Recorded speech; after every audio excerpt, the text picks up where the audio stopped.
Welcome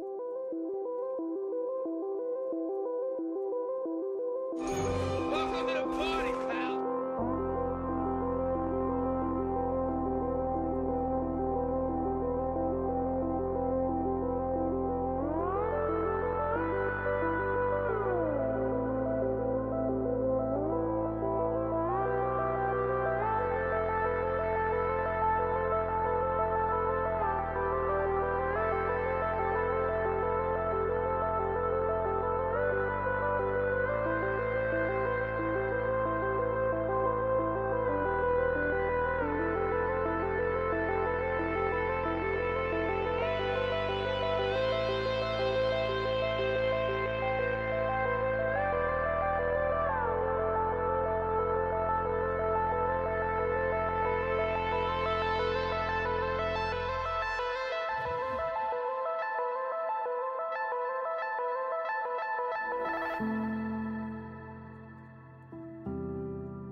Welcome.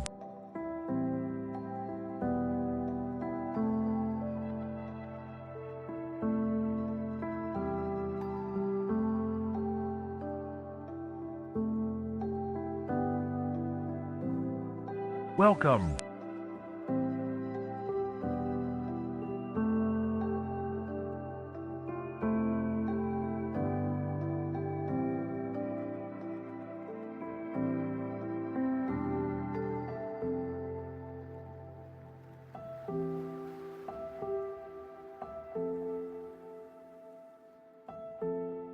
Welcome. Impressive.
Welcome, everybody. Hope this weekend has been treating everybody well. I don't really have much to do tonight, so decided I'd do a live stream. Hi, Charlie. I disturbed my dog's slumber over here. He's looking at me all sad like.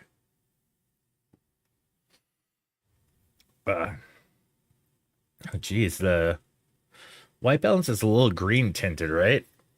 My beard is looking kind of green. Welcome. What's up, Dottore? Welcome, welcome. I've got my awesome Hot Springs souvenir cup that I got out in Colorado.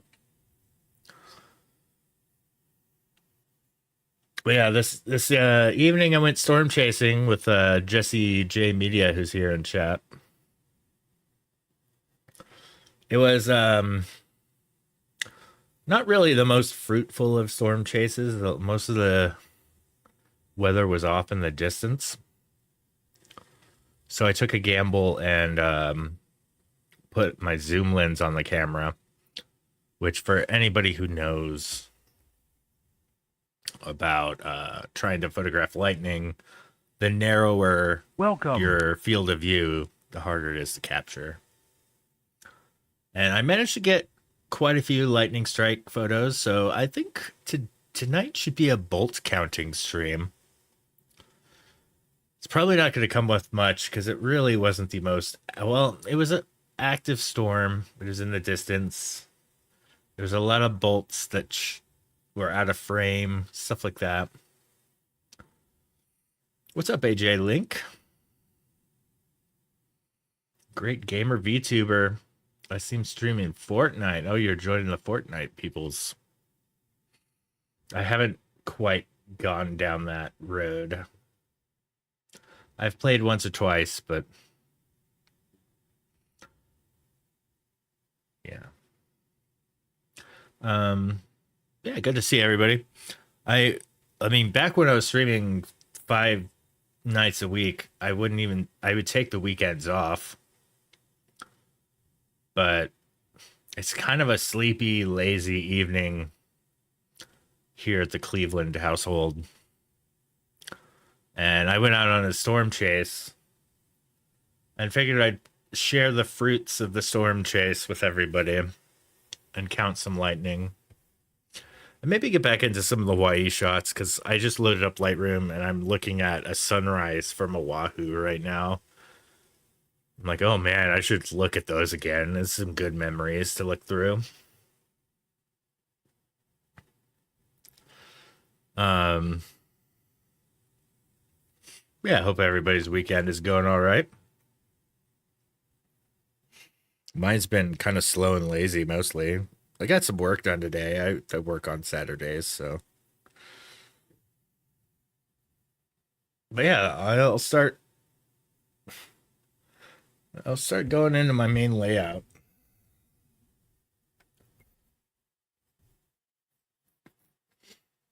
And there's the Oahu sunrise that I'm looking at.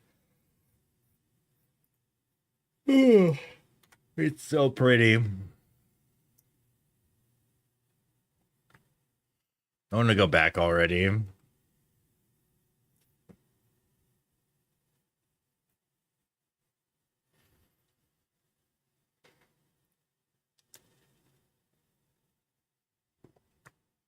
Yeah, let's start importing some of the photos from tonight. Got a lot to go through. So I shot a few time lapses, a couple videos, and I'll share them all with you. So I'm gonna do my Blue Monsoon import, date, custom text, and I'm gonna call this Monsoon Mount Lemon R6. And Agates, Mount Lemon, Monsoon. Oh, I think it already tags with Monsoon with my Blue Monsoon metadata. Tucson.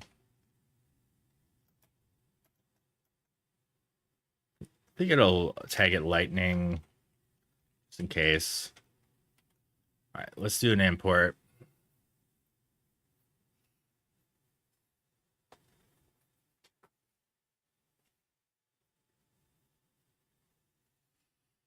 And while it's importing, let's see the sad state of affairs that is Tucson right now.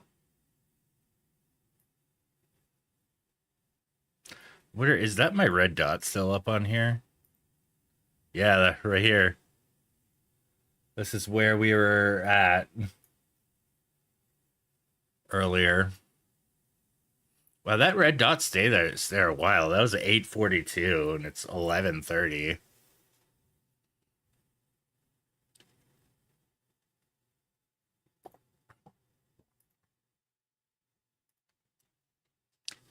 Yeah, you can see where people are.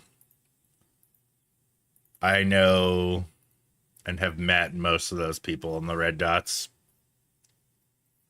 Because the storm chasing community kind of gets together.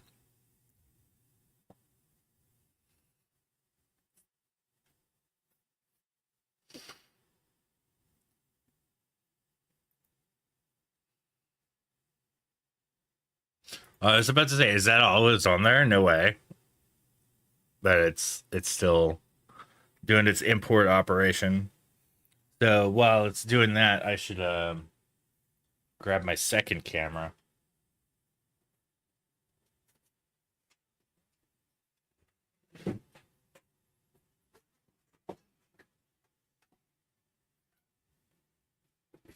This is the old 6D.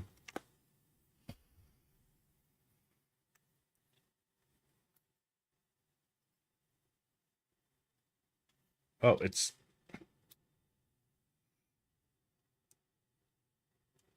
turn the intervalometer off. And this is kind of what we're looking at from this camera.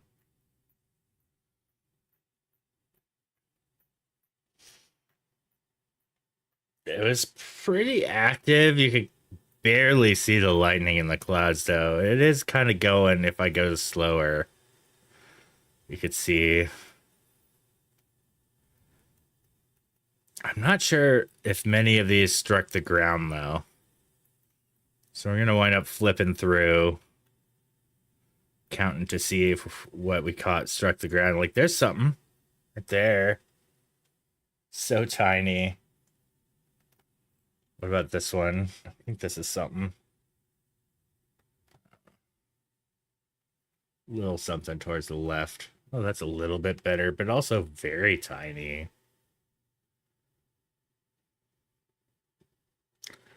Little back of the camera peek. Let's see if I could scroll through and find one that's like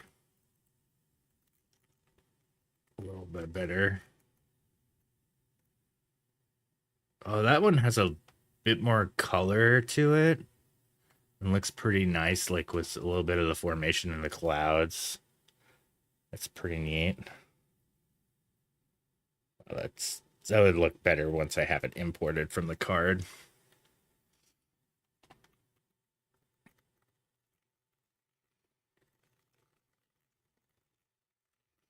Scrolling through some more. Yeah, I'm already through there. Didn't really see any like big, awesome bolts. Whereas if I look from a couple nights ago, when I was out in Picacho, I got this. This was struck like a little bit off a frame, but look at this bolt. It's so awesome. Oh, it's not really exposing too well here. I kind of see it a little bit.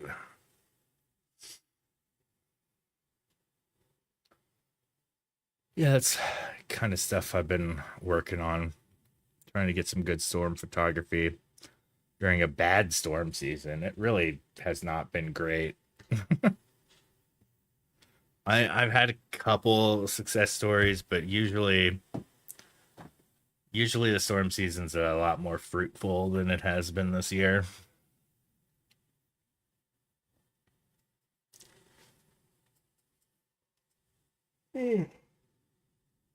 It's loading though, and there's been no chats since I switched this screen. Everybody sleepy tonight or what?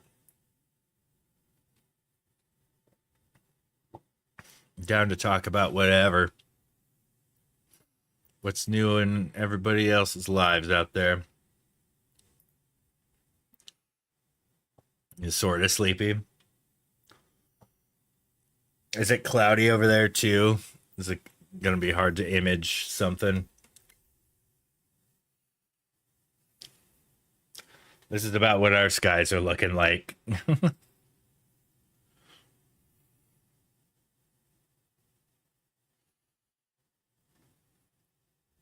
Couldn't even see the moon.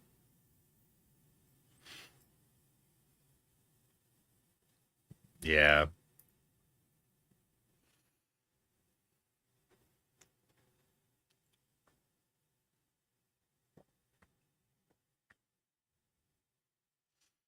I have not. I would absolutely love to.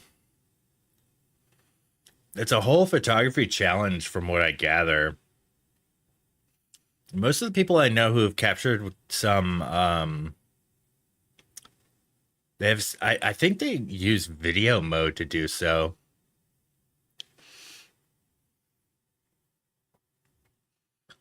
And I bet so there's this guy Warren out at the mountain here, standing right next to where I was shooting these.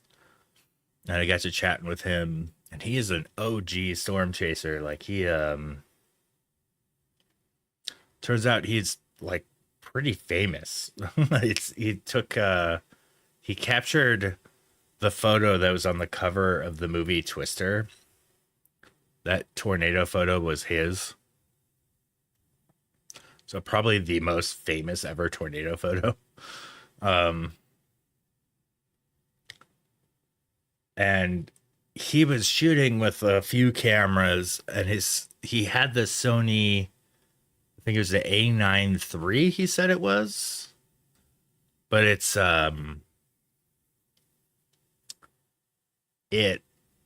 it's the global shutter Sony camera.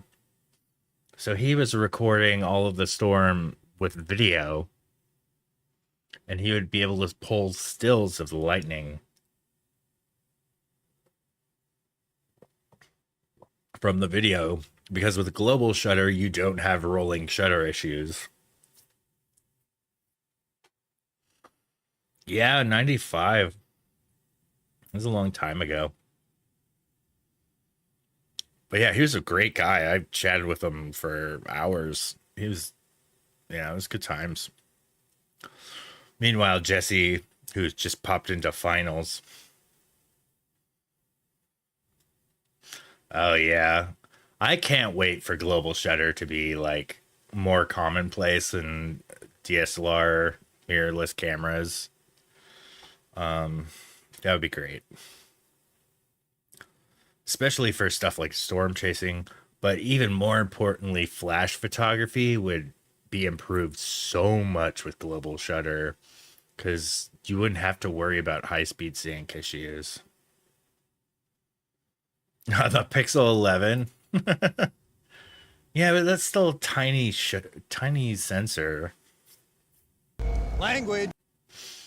I didn't. Goddamn. Freaking Captain America.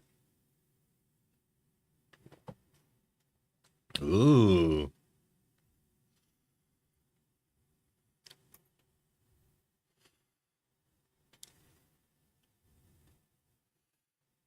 How many ISS transits have you captured? Oh man, Lightroom just doesn't like responding when it's importing stuff. It's just like, yeah, don't touch. Oh, cool. On Facebook or what? Zero worth sharing. Oh, that's sad.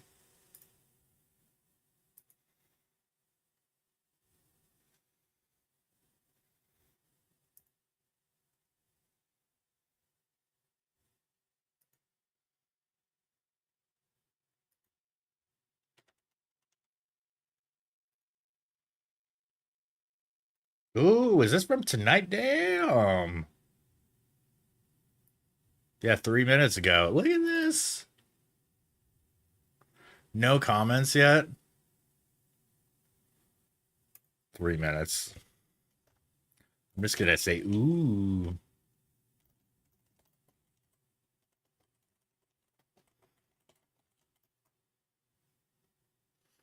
That's pretty damn awesome. That's from tonight. This is what we're in store for once Lightroom finishes importing. Sorry, I just flashed your Facebook page on screen for some reason.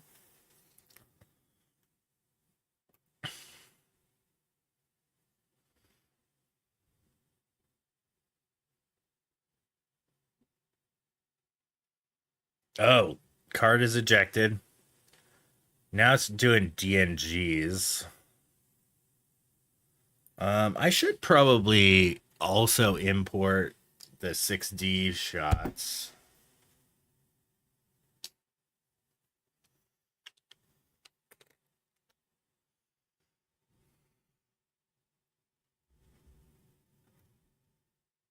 I should probably take that Kick channel promo out of rotation. I stopped streaming to Kick.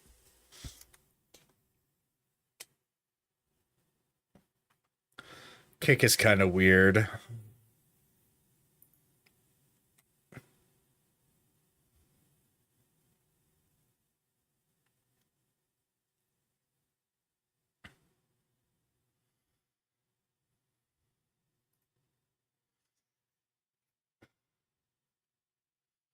Man, Lightroom is so slow. Sometimes. So all those are already in the catalog. I could just uncheck this date. If it'll catch up to me.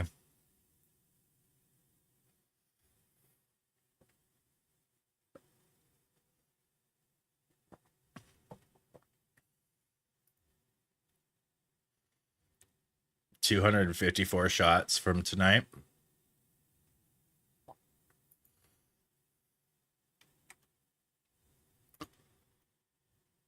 Use the same keywords. Let's get those coming in too.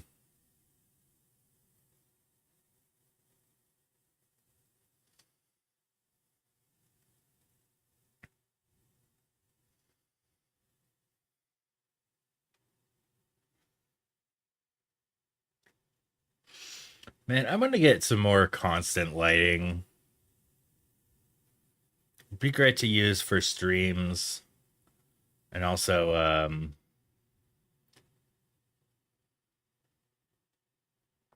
just for shoots in general. I want to get like one of those tube lights.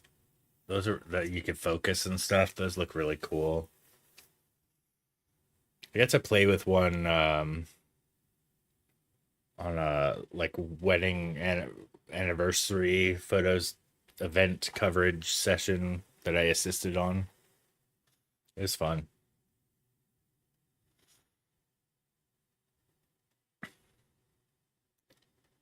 Oh boy, Lightroom be slow.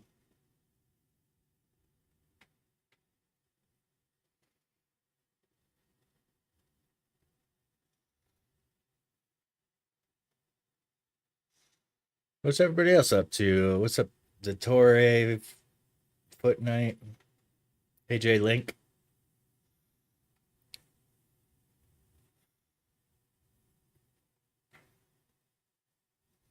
See the avatars. Oh man, Jesse's toad is running wild out there.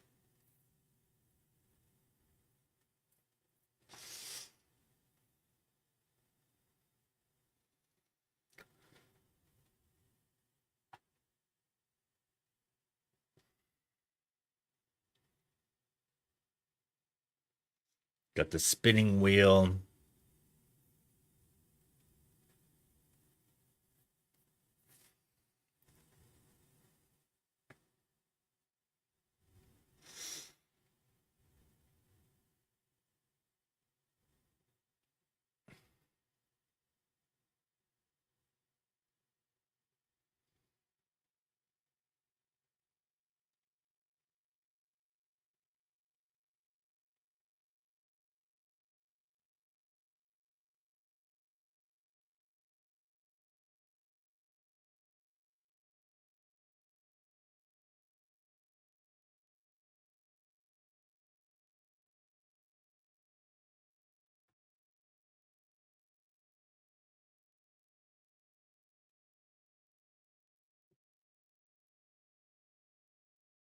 Mm-hmm.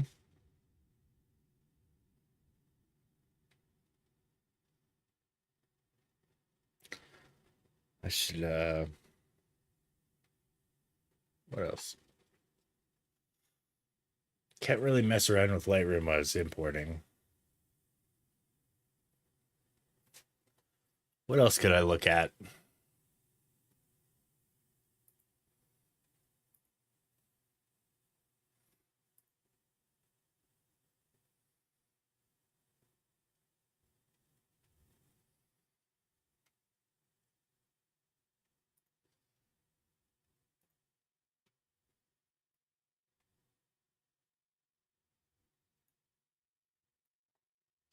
Hey, here's that guy that we bumped into.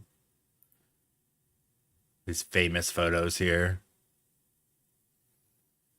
Weather Channel Nat Geo. Hey, that's like from the spot we were at. He got into Nat Geo with that. That's amazing. It's probably film. Yeah, this guy's good times.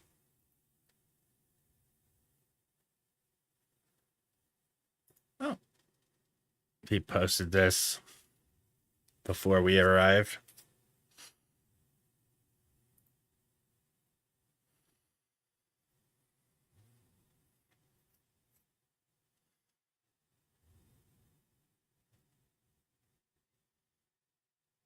What? We're smacking Hello, B you Squad. on Lightning Strike Rescue Op, Klaus. What's the deal? I'm sick of being on B Squad. Listen, you may be Oh, on B dude. Squad, B Squad leader. It's a cool shot he took.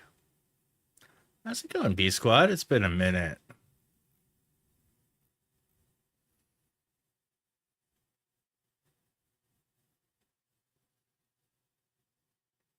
Oh, he sells prints on Fine Art America. Let's see some of his work. Yo. Oh, can I scroll through these like a gallery? Ooh, you're on an adventure? What's your adventure? Here's some of his tornado shots. This is probably the one right here that's most famous. Yeah.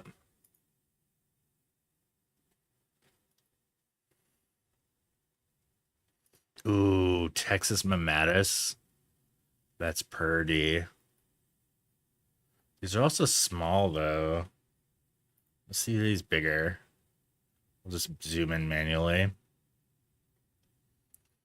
That's an awesome one. Megabolt. This must be the one he was talking about. That is his favorite bolt that he caught out there. Oh, dang.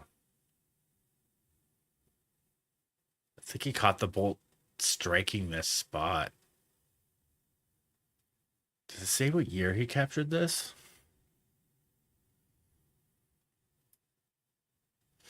1988.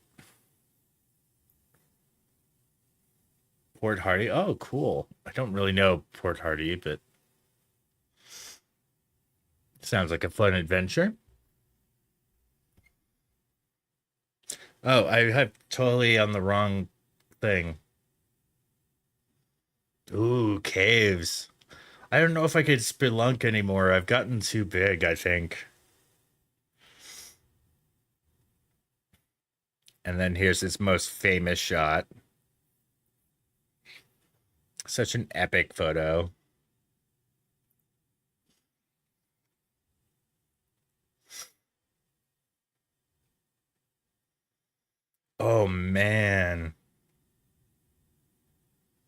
Oh, wide open. Okay. Yeah, there's one like Pepper Sauce Cave right by where I'm at, where I think that there's an interest that where they call there's one called the Rabbit Hole. Another one's called the Butthole, I think. And both I don't think I could fit through anymore. I went through it when I was a kid with rivers running through. Oh, that's a trip. I bet with water features, the caves look magical inside.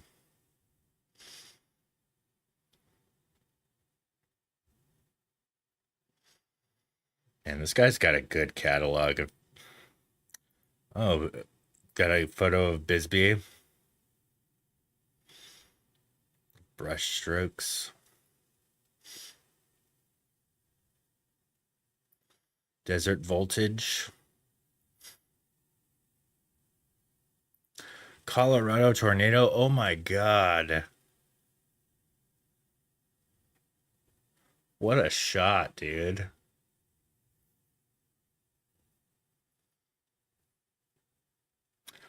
Oh, Kansas Supercell.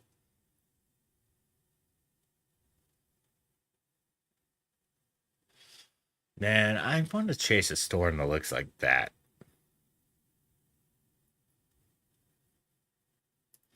Some desert snowmen.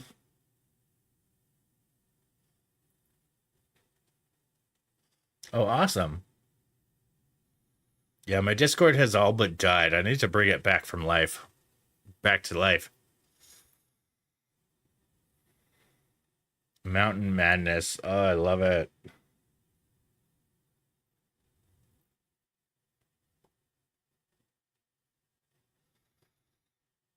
The foothills of Tucson. Oklahoma tornado. Oh my gosh. Monsoon Megabolt.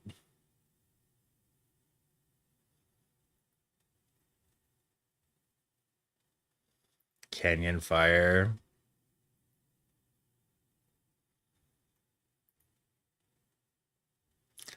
Arizona Snow Globe. That is such a cool shot. I wonder if this is at Soar National Park East. Because there's some mountains where you could look down. Ooh, we got a link.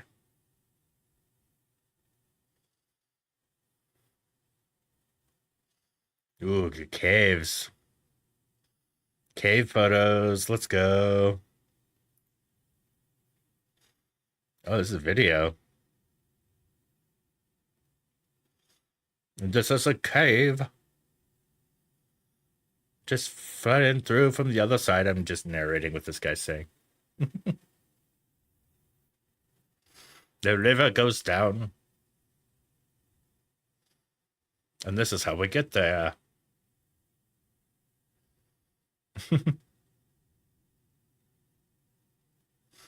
Where's Gary? Where's Gary? He's in the trees.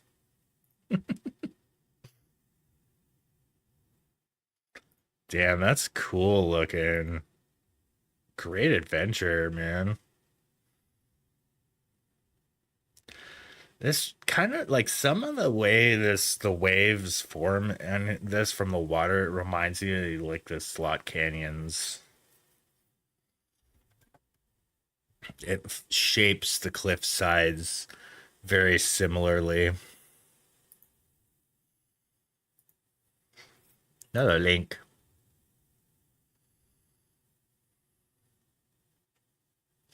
This one has less photos, it appears. Oh no, there is.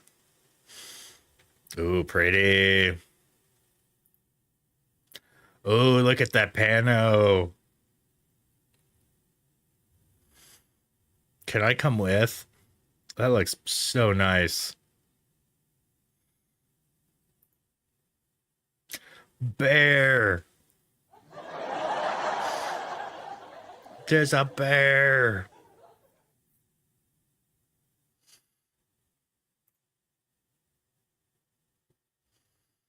Damn, that's pretty.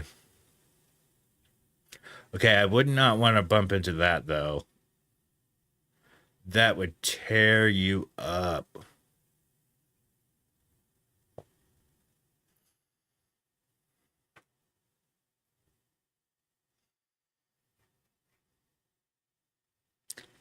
Wow. Okay, this is a gorgeous photograph. I could go for a slightly better sky. But my goodness, it's pretty. The rocks and everything draw so much great interest here. Mm-hmm.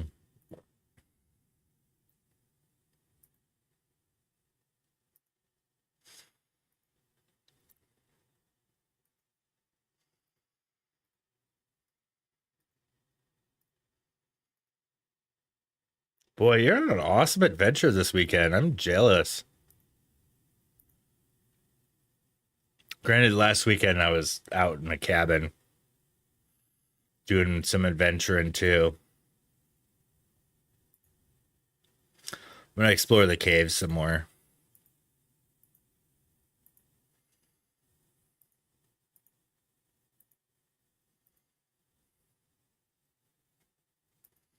That's cool.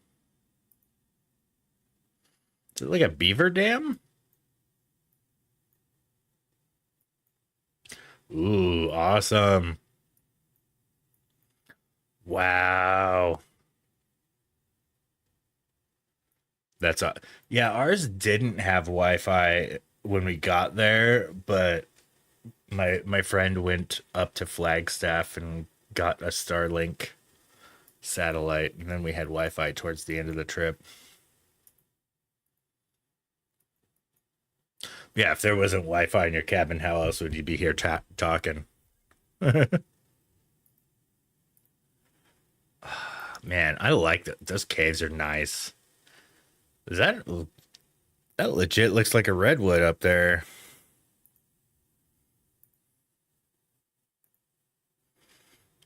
Oh, another bear spotting.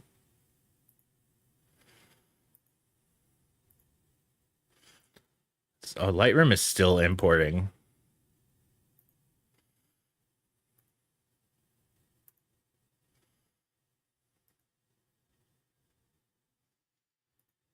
Doge.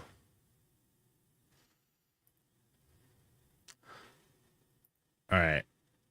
Okay, Lightroom. All right, I'm going to select all of these here. They're still converting to DNG, aren't they? Yes, they are.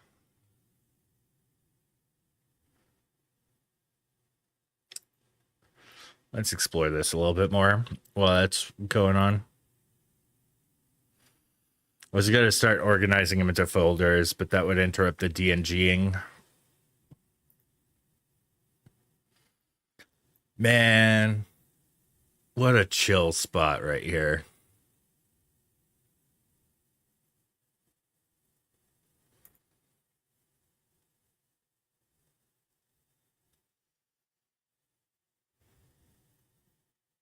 Aw. You're only there in the middle of the day, I take it.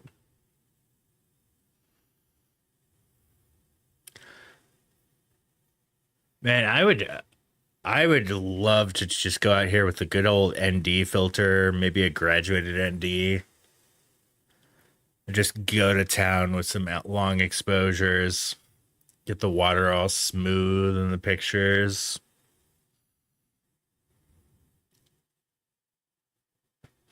That'd be a fun time.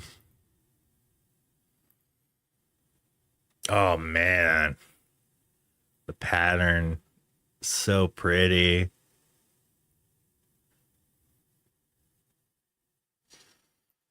Oh wow. Yeah, we got this one place in Arizona called Fossil Creek. Let me pull my photos up from it.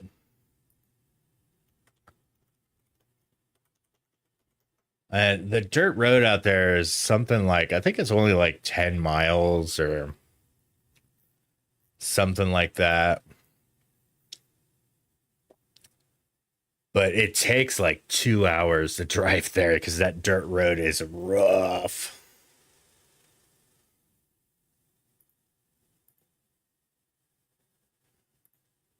Yeah, here it is. Here's Fossil Creek. That waterfall is amazing.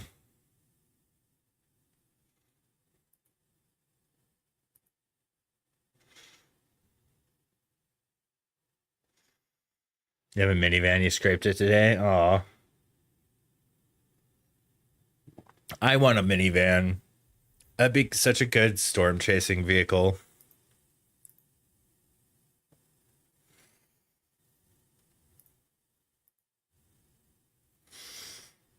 Oh, scrape the bottom, yeah.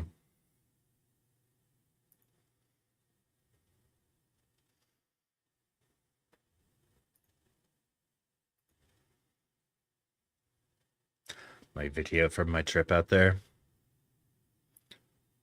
Whee!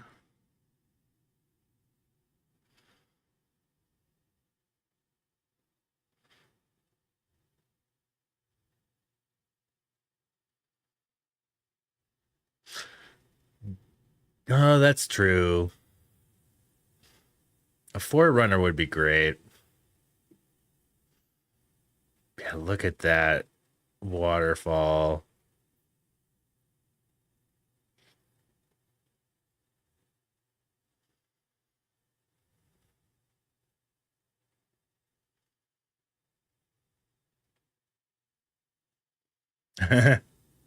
There's the back of my Kia. Just like, I mean, look at it's such a crazy dirt road to get there. Uh,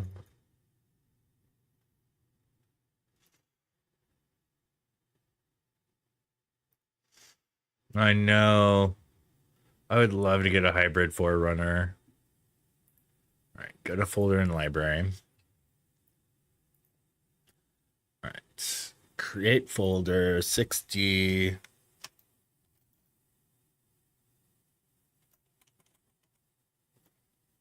Include the selected photos.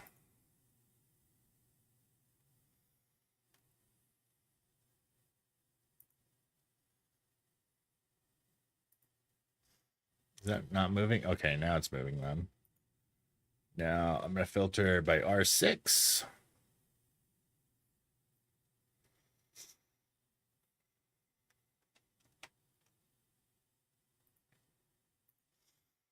R6 photos.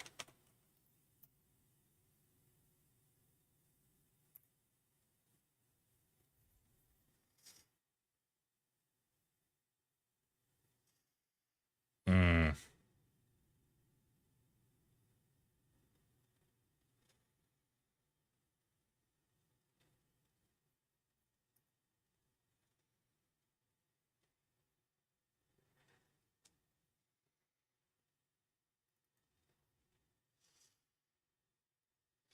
It does look quite hazy, actually.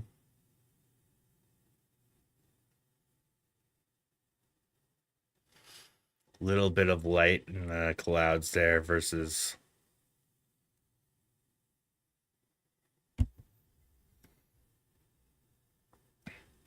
Oh, yeah.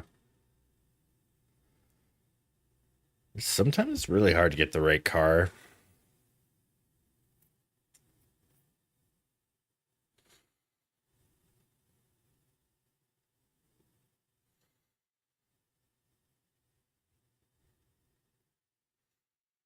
How do I?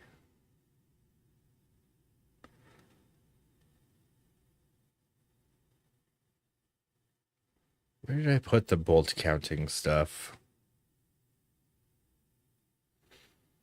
Counter.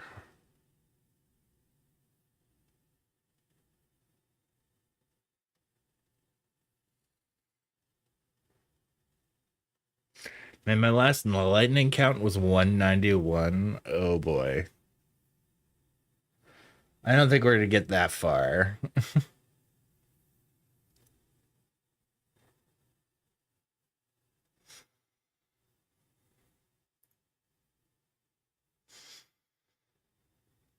Okay, it's got 125 images in there so far.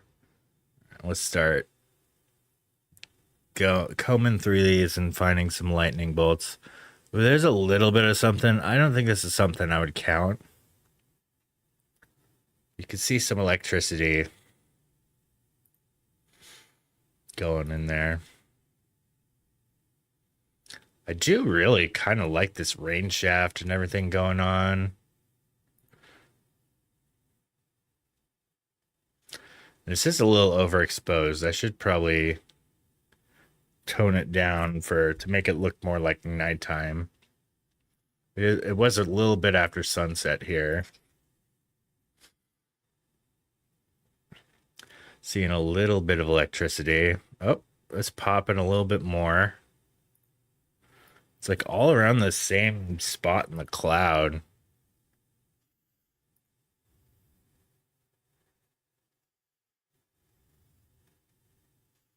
There's another.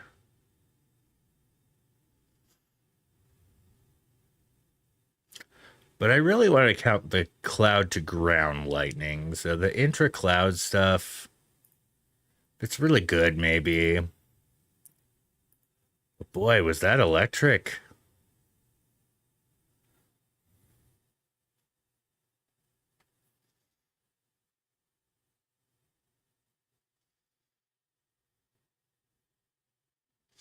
Yeah, and make one that looks like a Dixie cup. It has that pattern.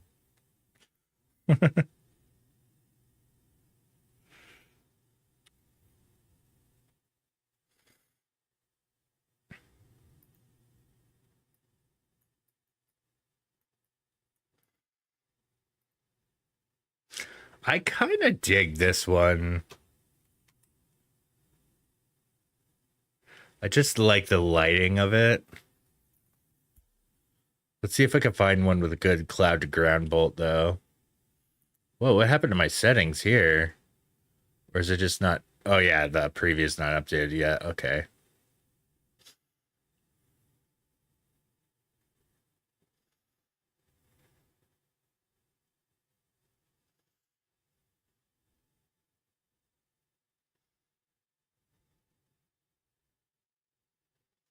Ooh, there we go. I'm going to count that one. That one's pretty good. I like it. You see the count pop up in the bottom left? It's going to be popping up some more as we go through these a little bit further. There's another one.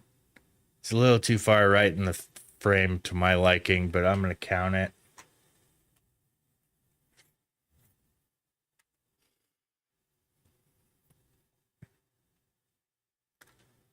Ooh.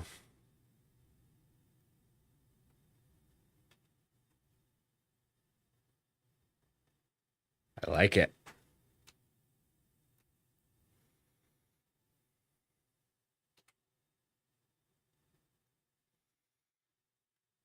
Is that a shortcut to add a keyword?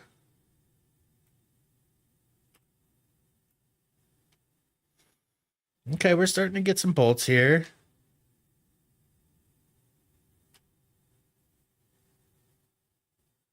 Oh, wait.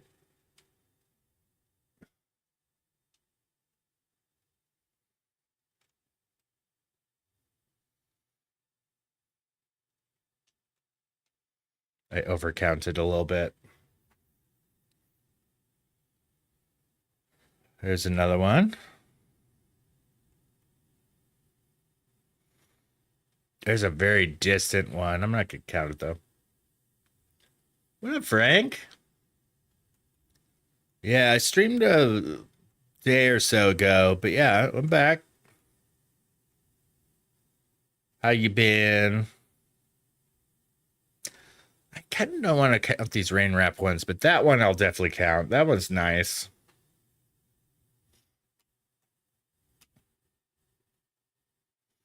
It's another nice one. Too bad it's off the frame. We're counting some lightning from tonight. Oh boy, that's an instant reject. Oh, I do like that frame. Okay, so this is when the storm started getting really active over here, but these are all intra-cloud bolts. I don't know if any of these are going to strike the ground.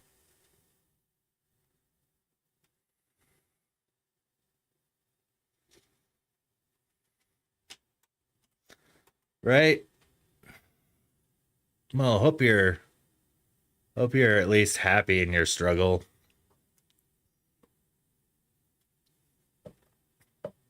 I'm always trying to keep my head up.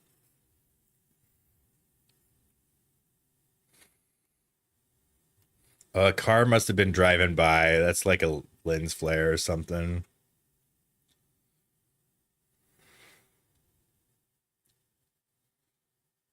Boy, that cloud is like hella active up there. I'm gonna count that one. That one's cool.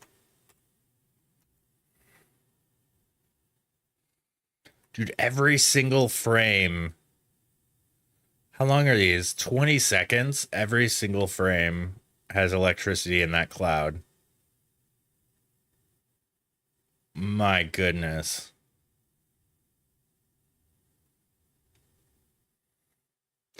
That was truly popping off.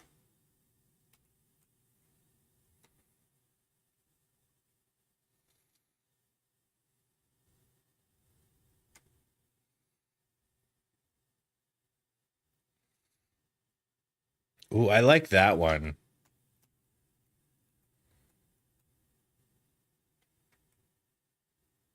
Is that a drone going around or is that... Yeah, this is from tonight. Earlier this evening.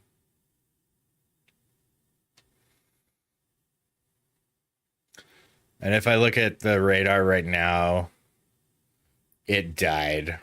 There's nada. Oh, my dot's not showing up now.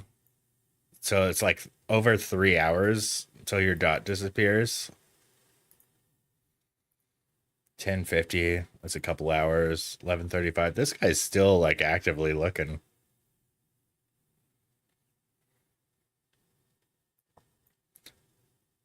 All right, what else? There's a bunch of dots out here in the Midwest here.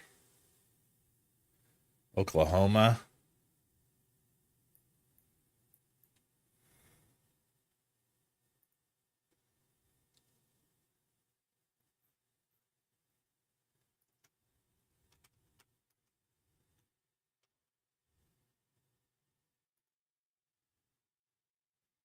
I don't know why there's any dots out there.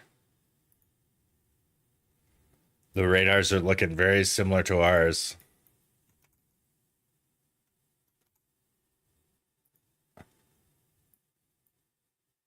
There's the Phoenix. Yeah. The storms be dead. There's a little something over here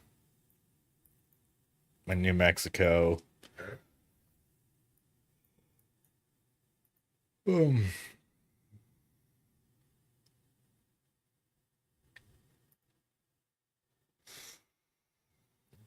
But boy, that cloud was really kind of popping off there.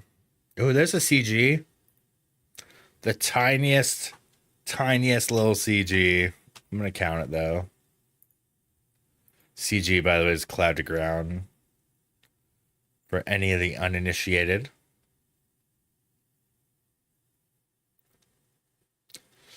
Well, that's kind of neat.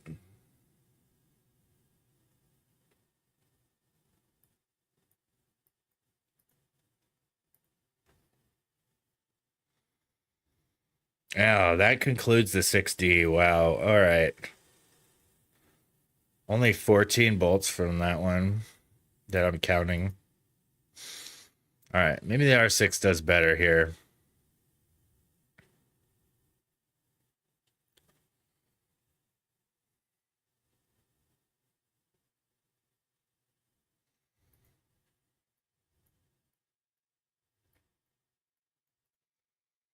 Kind of nice.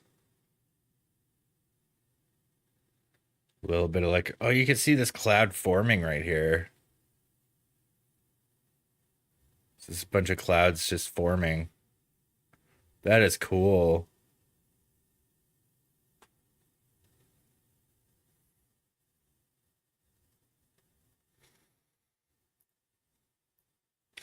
Just a little hint of electricity up in there. Still probably going to be a pretty time lapse.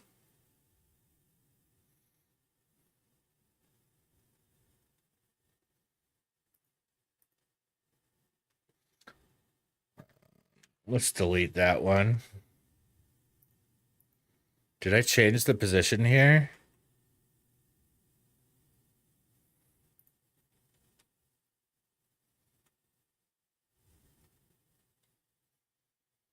Oh, here's some videos.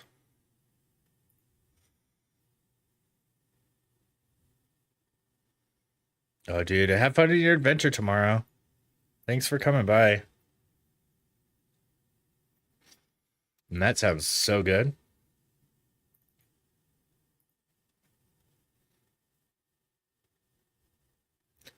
Oh, I caught a little bit of lightning on that.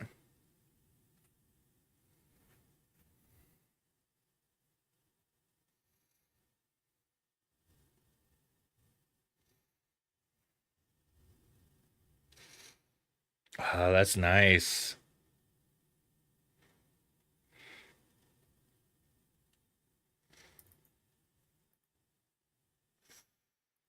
I might cut together a clip of that.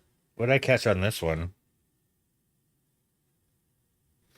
Oh, yeah, this one was where autofocus was on. It got all weird.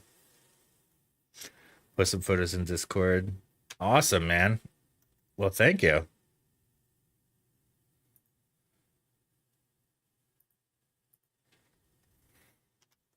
Could probably delete it now.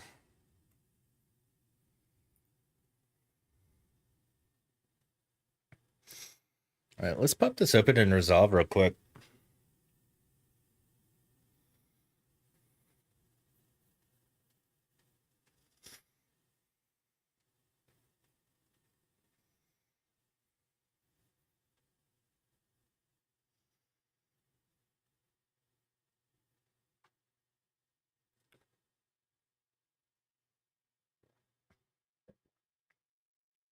Yeah, I definitely would like to.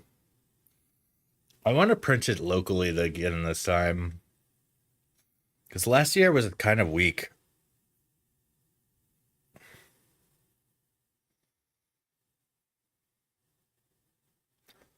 My calendar sales tanked big time.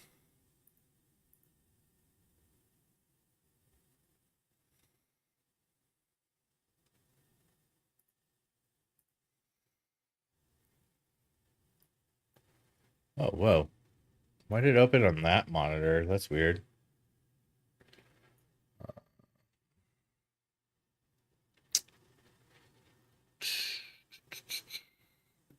Um, Vertical Real Talk. There we go.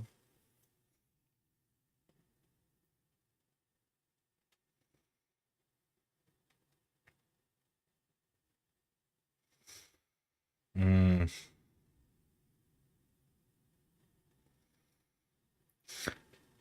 Uh, I did get an inquiry about a week or so ago. It's like, dude, are you making a calendar? Because I want to buy so many of them, which was very encouraging.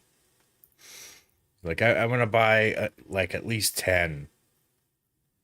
Like, oh, okay. He wants to like buy gifts for everyone. That'd be pretty sweet.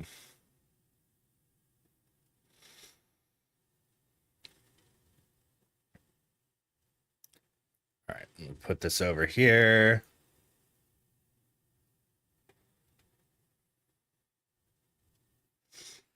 Yeah, it's an old family friend. All right, wow, I am showing up so yellow here. I think I'm gonna turn some light on.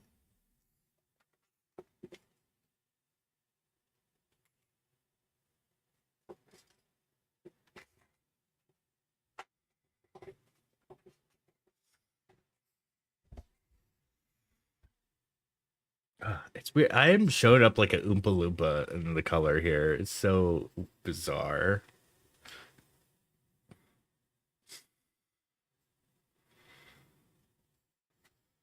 Oof.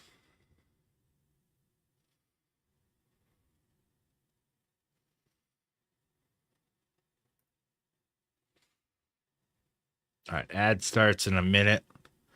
But if last call, if you want to escape any ads, Twitch Prime sub or anything.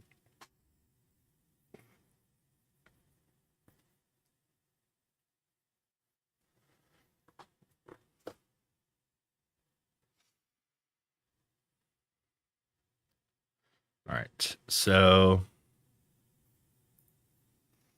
where's my...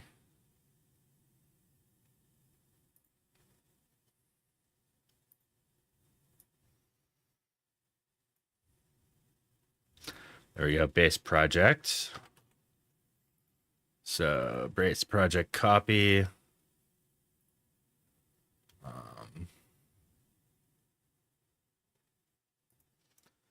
So let's do 2025 907 Mount Lemon Storm Chase.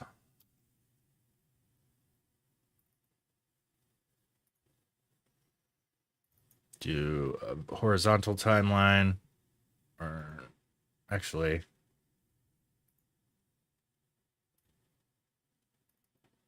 horizontal timeline.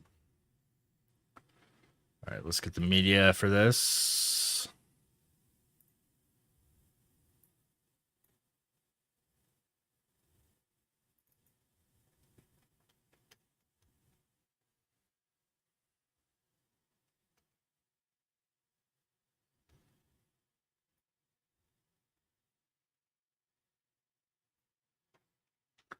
Insert output.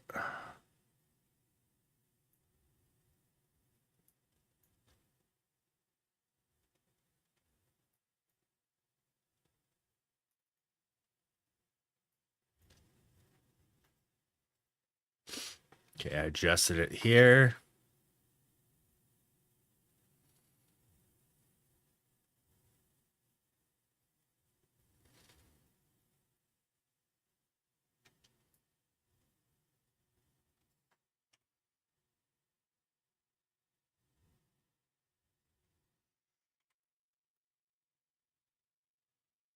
So I'm going to put this on here, and I'm going to stretch this out to maybe like 40% speed.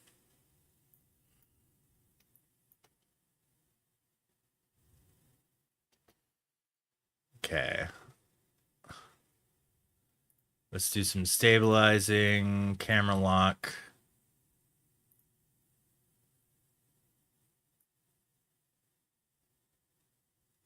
Not too shabby. Let's crop it.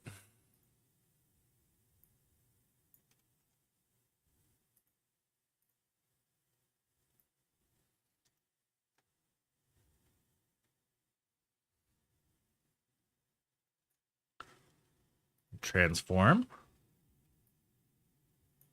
Oh, geez. Make the transform point right here.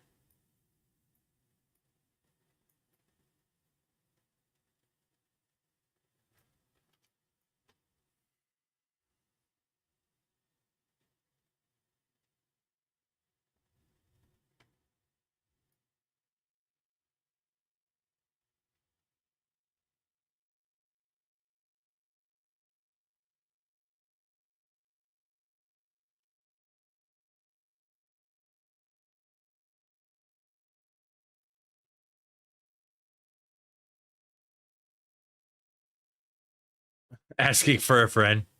I do know some specific setting, photo or video.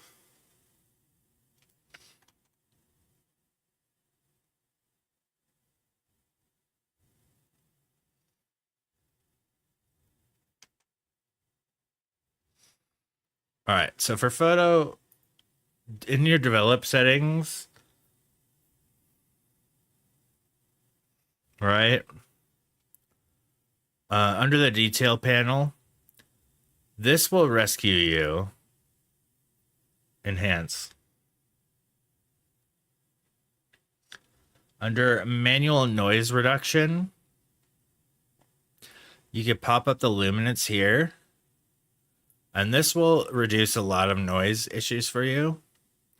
Sometimes I use it as a hack to smooth skin out. Sometimes too. Because it does like add like a bit of smoothness to your pixels in the process of reducing noise. But the real trick to reduce noise in your photos is to expose them correctly. Like if you're shooting Nikon, you could get away with a much more. But for everybody else, if you are underexposing your shot, that is the biggest creator of noise. So I would recommend in situations where you're having to shoot things underexposed,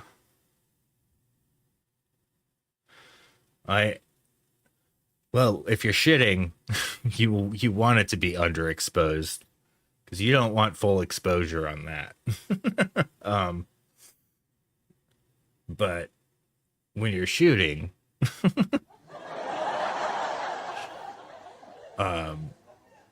when you're taking photos, you want it to be properly exposed, like not so if a photo is a stop or two below exposure and you bring it up in post, that reduces a ton of noise no matter what your ISO is. So in that situation, in low light situations, it is usually best to raise your ISO so you could get a proper exposure in that setting. I mean, raising your ISO does introduce noise, but it doesn't introduce as much noise as it would be if your photo is underexposed. For that, I do bracketing.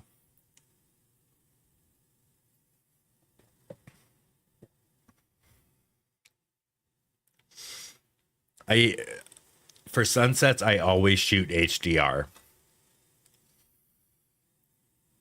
Which camera do you have, Frank? Oh yeah, it's a Canon, right? Let me show you. I will show you.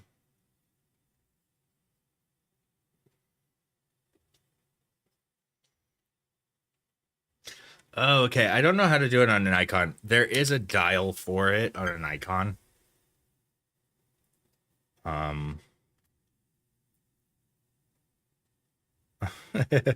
Well, bracketing's kind of an older school method. So, okay, here's my manual settings. This is what I had from like my lightning stuff before.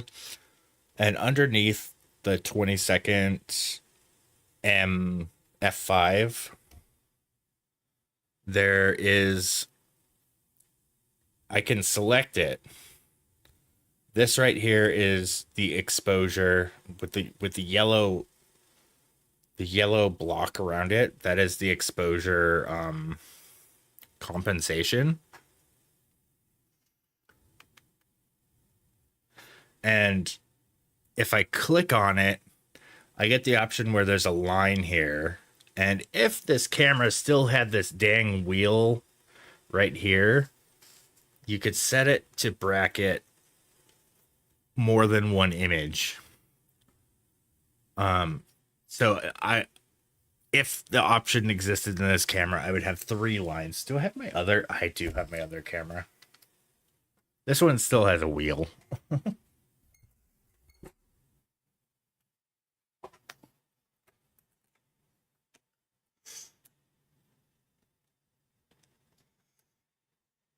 All right. So right here. Oh, it's got a low battery. So with the wheel, there's the one line there, right? Now, if I scroll this, suddenly there's 3 lines. And I set that. So what that one means right there is it will take 3 exposures in quick succession if you take pictures. And what that will do is when you tap it, the first shot will be properly exposed on your meter. The second shot will be 1 or 2 stops exposed below your meter. And the third shot will be 1 or 2 stops exposed above your meter, right? And essentially what that does is that gives your post process a lot more information. Like the first one is what your shot should be exposed to. The second one, since it's a stop or 2 below, all the really bright stuff in your image will be more visible. Like say your sun flare from a sunset, for example. You'd be able to make it out a lot more. Like all your highlight information is a higher quality in the underexposed shot. And then the next overexposed shot in the sequence will have all the information in the shadows. So the really dark parts of the image will be in that photo. And Lightroom and other software, I used to use Photomatics was the software that I would use to merge HDR images. There's also Aurora Pro or Aurora Photography. That's a really good HDR program, but Lightroom has native HDR support now. And it's very good and decent. And let me just show you an example. Unenhance. Unenhance.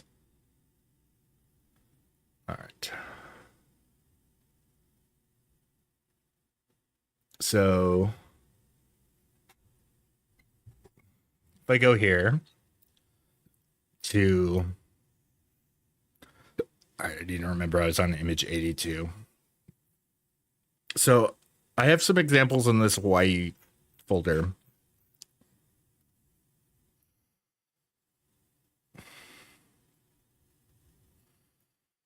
Like these over here. Oh, thanks for putting in the chat. So this right here is a photo of a sunrise in Oahu, right? See how it enhance? See how it has a 4 there?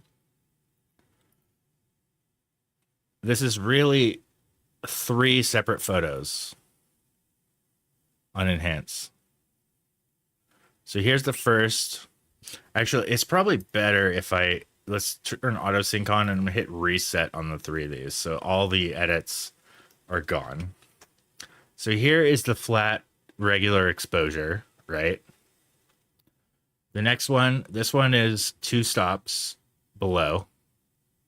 And you can kind of make out the sun and some more of the highlight information here. And then this is the one that's 2 stops overexposed. And all of a sudden you can see the city. You can't see that in this first image, or you could barely see it. And if you were to bring this up, actually, let's bring this exposure up, or the shadows, and look at how crazy noisy that is. So by having this single exposure that's overexposed, you have a much less noisy version where you could see the details. And in Lightroom, when you select all 3 of these images, you can hit Control H, and it'll create an HDR preview, and you get your options where you could do deghosting of low, medium, high. You can auto align, auto settings, and then create a stack. That's why they were stacked. But once you have your preferred settings here, you could hit Control Shift H on a whole batch of stacks, and you'll do HDR of the whole set. I've been able to do HDR time lapses that way. But yeah, this is the combined image here. But if you see here, and I bring up the shadows, the shadow information of the city here is not nearly as noisy as it is in the non-HDR version. But I could also bring the highlights way down. And I could kind of mess around and paint in my exposure through all of this. Like I'll throw my sky boost preset on here so the sky's separate.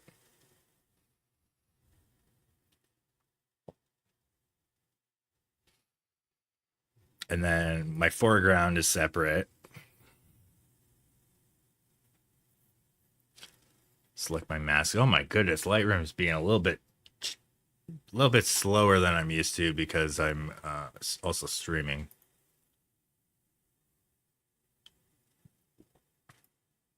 Yeah, like this. I could bring up the exposure here.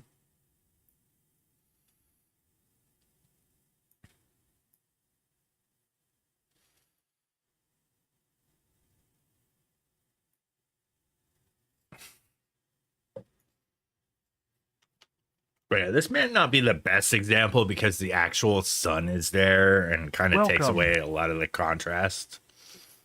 But this is kind of an example of like the power you get when you bracket photos. Now, to help you remember, are there any other Nikon photographers out here? Nikon auto bracketing. How to. What up, Sean? How you doing? Good to see you back.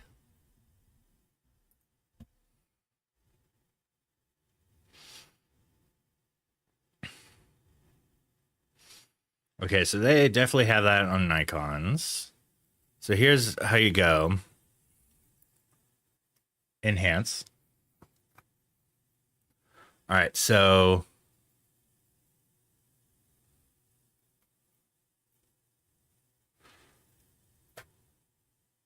it's in the photo shooting menu. Active D-lighting ADL or white balance slightly with each shot with bracketing. The current value. Auto bracketing set. Choose the setting or settings bracketed when auto bracketing is in effect. I think AE bracketing is the typical. You could do number of shots. You could do 3, sometimes 5. That'll get even more exposure information.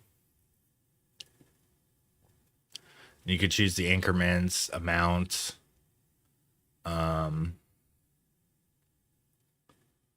So choose bracketing type, choose number of shots. So auto bracketing should be the setting in your camera. You do number of shots. And look, it's very similar to what it was on my Canon camera. Yeah, you could do 3, increment 1. I would recommend 2. 2 stop increments gets a lot more information for post. The settings other than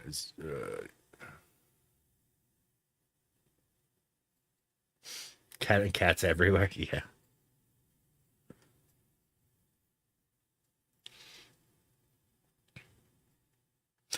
You could do 9 shots. Holy moly.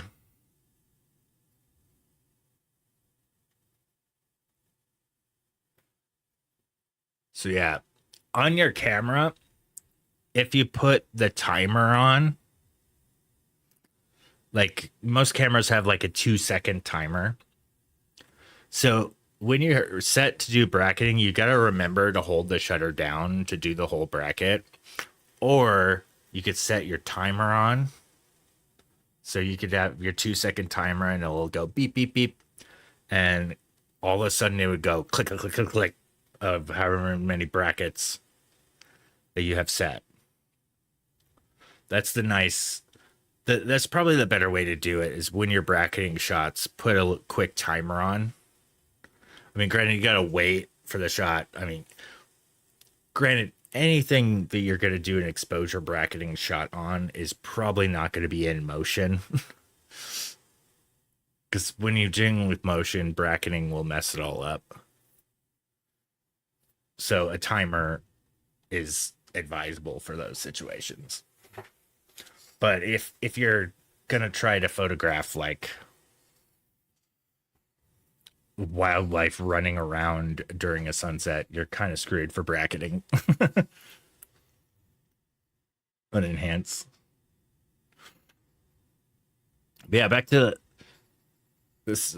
But yeah, I hope that's a good explanation of HDR. It's very helpful for being able to like get like whenever I shoot a sunset, I always do HDR. Oh, thank you.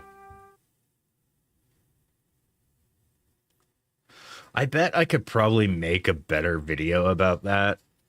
That's like more concise and easier to follow. I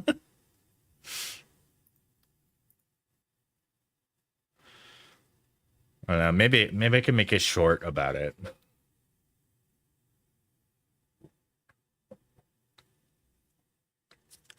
All right, back to okay, what number was it? 82. Thanks for putting that in chat.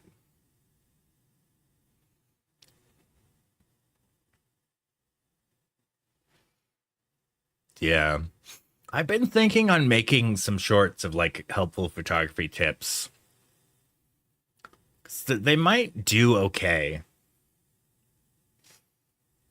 Because I like the more I've been watching about people who are successful on video platforms and stuff, the key ingredient is to make interesting things, make interesting videos. And really, like, tips and tricks are naturally very interesting.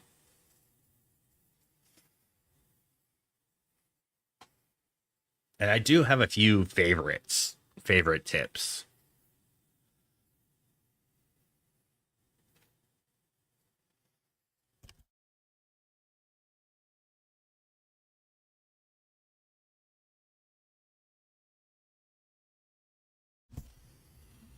I hope so.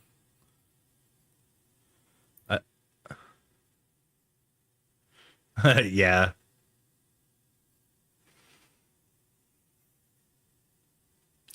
I found out the most successful video or short on my YouTube is I made a one-off video of playing a StarCraft board game. Hell, I could probably share it with you right now.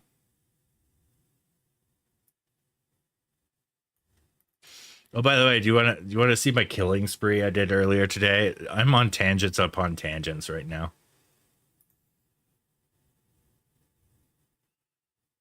I'm going to turn browser audio on for a moment. Let me share this crazy finals killing spree I went on today.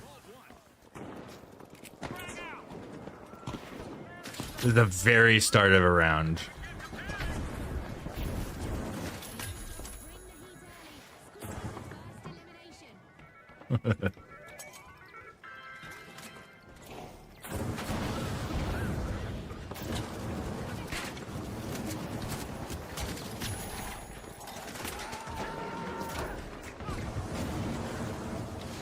I'm twitching all over the place right there.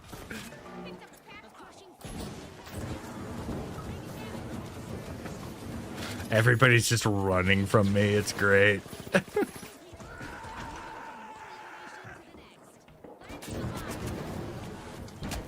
Oh, I heard him plant the mine right there. That hit me for half my health.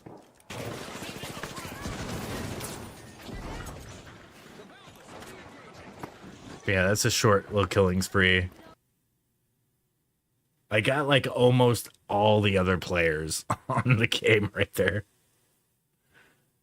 Yeah, that's a feature of the finals. When you're the heavy, you can run through walls. It's one of your abilities. Review my channel right now. Look, we're live on YouTube. Go to my shorts. Yeah, it's my latest short actually. Got 3,000 views. And then like my storm chasing stuff, 70, 200. Ghostbusters premiere is only 400. Okay, here's the StarCraft short I made. Right?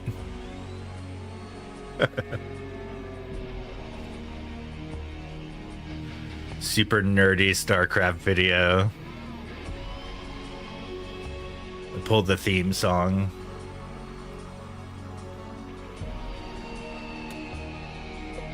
It was a fun game.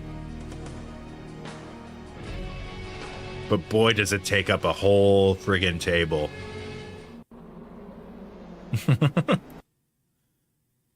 Yeah, that's my most successful short that I've made on YouTube. This one was also fun. Still get me DMCA'd though.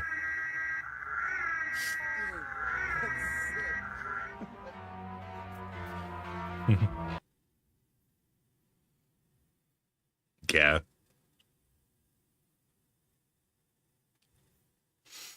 This was so fun going to the premiere.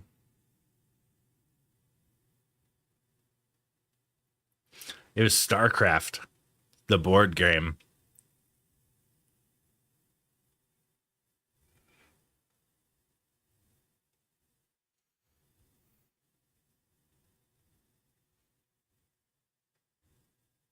Yeah, hell yeah. that was my son touching Slimer's butt right there. You could see him. He's like, I'm going for it. It's so funny. Oh, good stuff. All right, back to the lightning. Back to the lightning. All right, this needs to be rotated. I'm gonna touch the butt. I'm gonna touch the butt.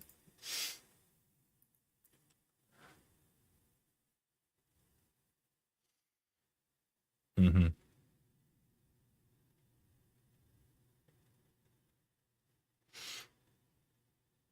Yeah, it was a quite in-depth game. It's really I Welcome. wouldn't even remember how to play it anymore. It's been a minute. Hey, welcome to the stream. Oh no. Oh no.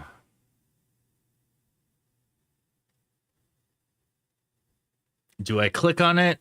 It seems like a first time chat with a link. That's bold, dude.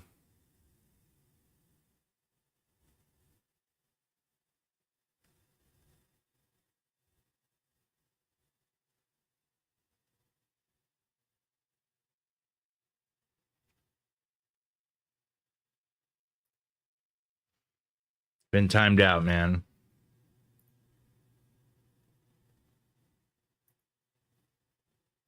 I'm not even gonna click it.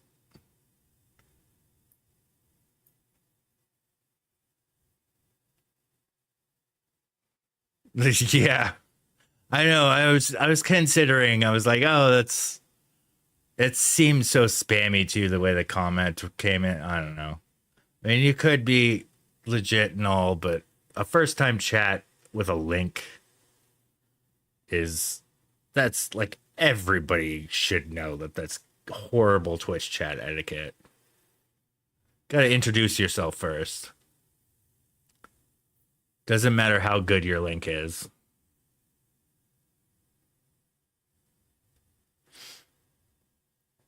All right. Where the heck is rotation? I am not seeing it. Zoom, position, rotation angle. There it is.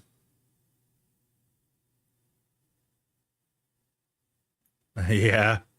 Yeah, I know. It was seem.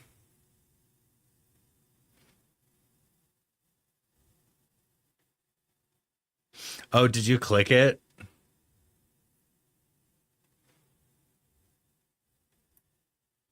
Yeah, right.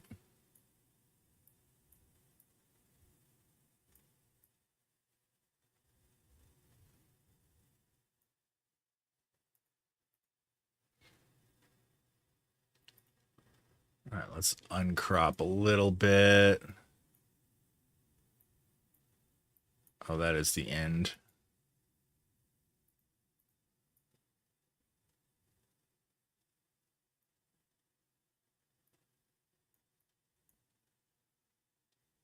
Oh, yeah. Yeah, I've seen those. All right. It's a bit noisy, but it's kind of cool. Definitely suffers from a rolling shot. So that guy that I was shooting next to, he had the global shutter Sony. So, like, you see how this bolt comes in, and then there's this right here. This whole band of light. That's a symptom of having, like, the shutter kind of scans in the image. So if something happens really quick, you get like a band across of light, lightning being really quick.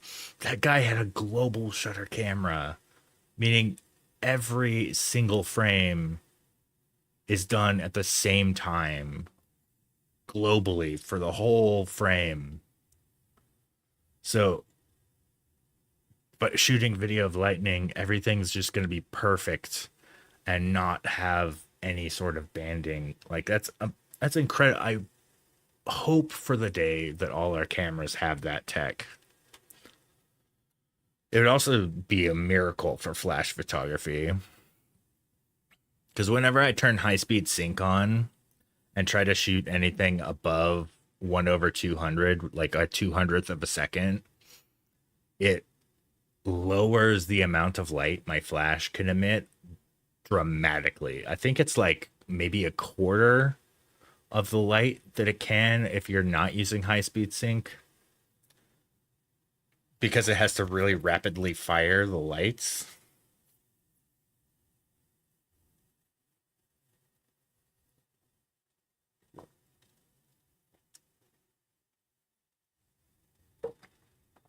Job hunt is hard enough without the algorithm showing me all this crap. Oh geez, yeah.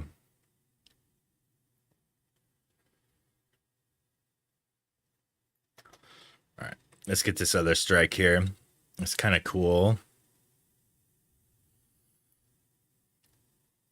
All right, I want to zoom this in a little bit more too. Whoa, that position went crazy there.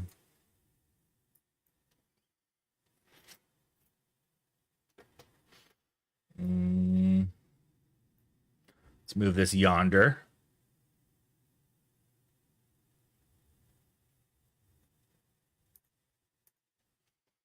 All right. Save that. All right, let's get some more bolt counting. We've only counted 14 bolts. See if we can find some more. Okay, that one's. This is when I put my zoom lens on. Look at that.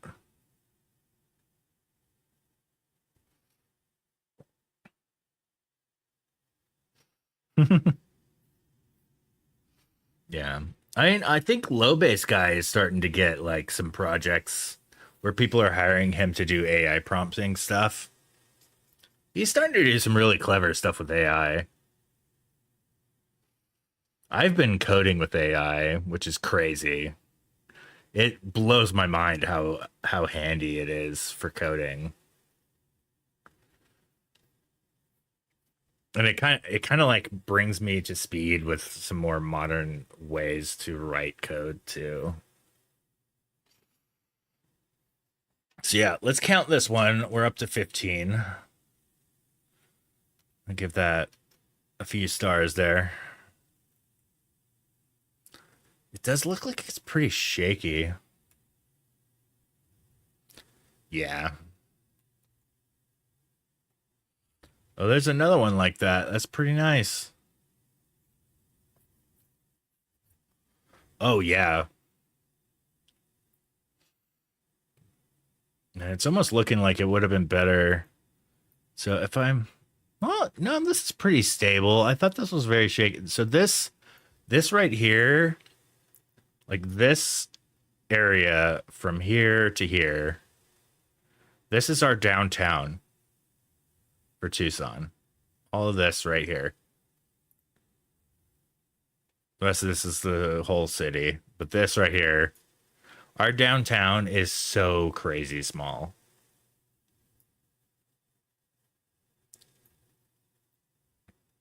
It is tiny. You could walk from one side to the other of downtown in like 10, 15 minutes. It's only a few miles.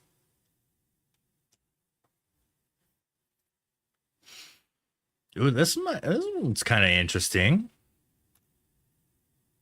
And count that one.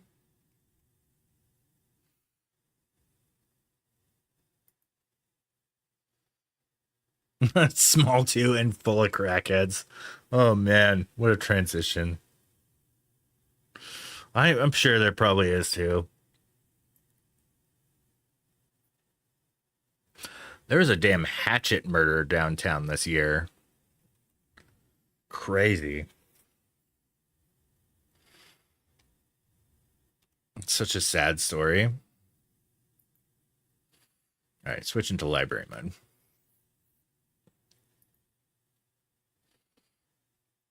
It's a little hint of lightning right there. It's like way across the storm. Can barely see it.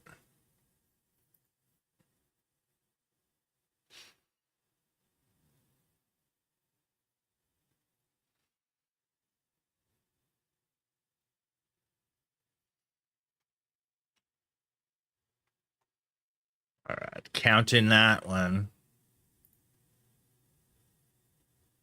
Well, it didn't strike the ground. It's big enough. Oh my gosh. That must have been me adjusting my camera. Oh, there we go. There's the lightning. This is a clearer shot of what my other camera was getting.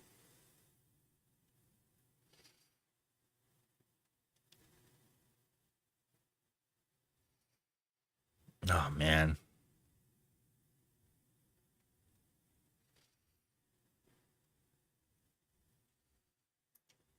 Oh, no kidding. All right. I'm going to count that.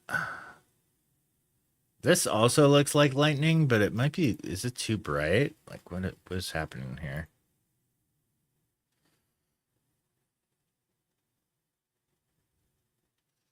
Oh. My monogram thing kind of broke. It's not... Like, it's moving here, but nothing's happening. So reboot the software. See, watch. Once this loads up, it's gonna change. Yep. Move it down. That changes the exposure. That's so neat to watch.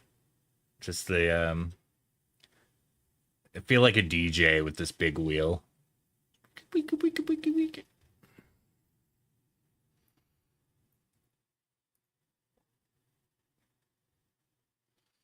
All right, let's get back to it.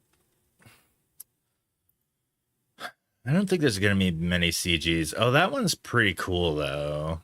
Some cool electricity coming out of here. I don't think I'm going to count it, though. So much electricity.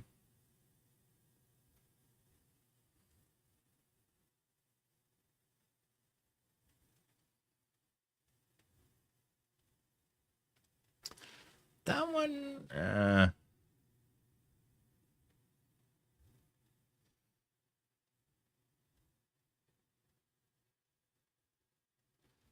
Oh, I was kind of guilty of that when I was a kid. We soaped a few fountains. It was pretty so bad.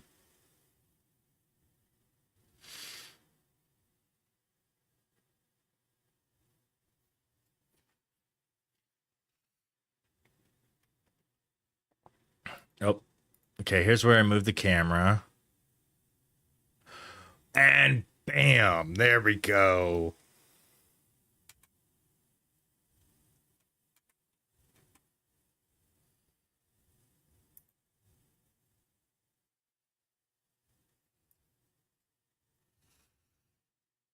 And that's a pretty one.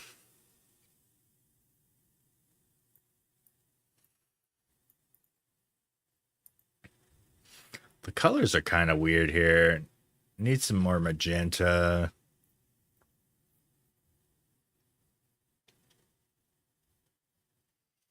It's kind of an H, yeah. Reject that one. Oh, there we go. Counting that one.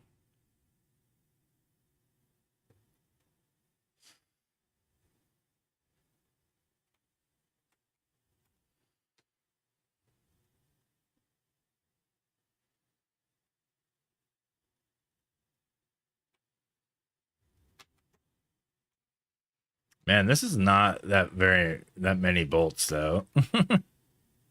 Oh, that one's pretty freaking cool.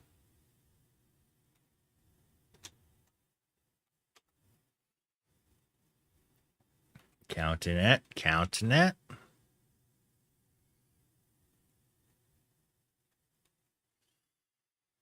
Count that one.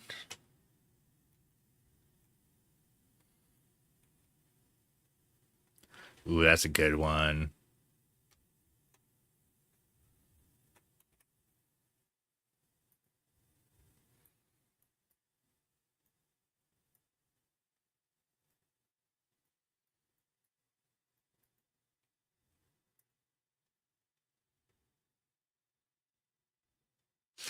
Ooh.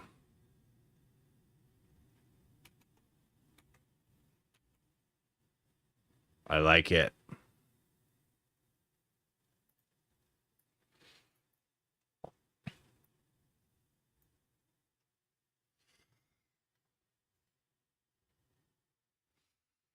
It's pretty solid.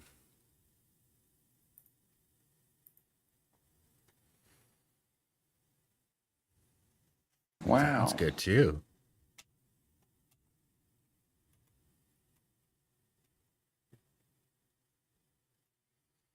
See, the zoom lens really paid off in this case.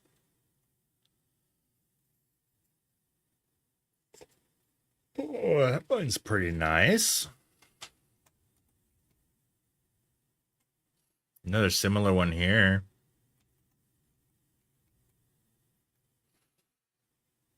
Is that? I think that is Tumamoc Hill. Or maybe that's a mountain. I don't know. Where's downtown? Downtown's over here. I really don't know what mountain that is.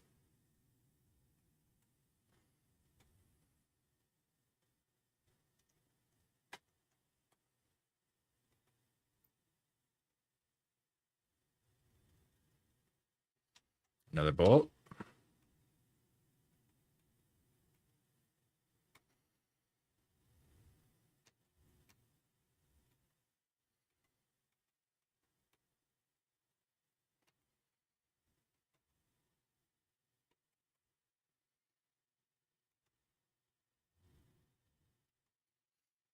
Ooh, that's a good one. Triple. I'll give that a little bit higher.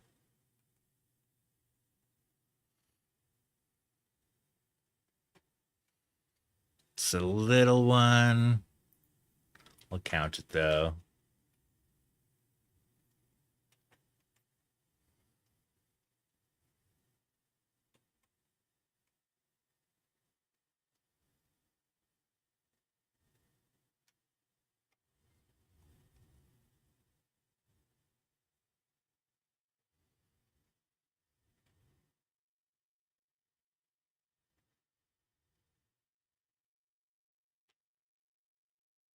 Count it.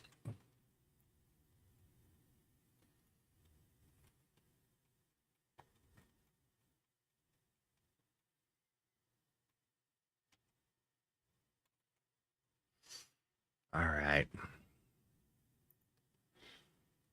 Let's find all the rejected shots.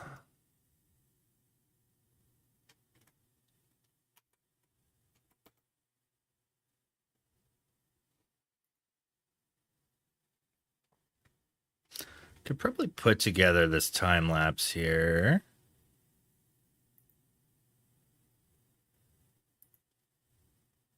I changed it here. All right, so I'm gonna do 2025.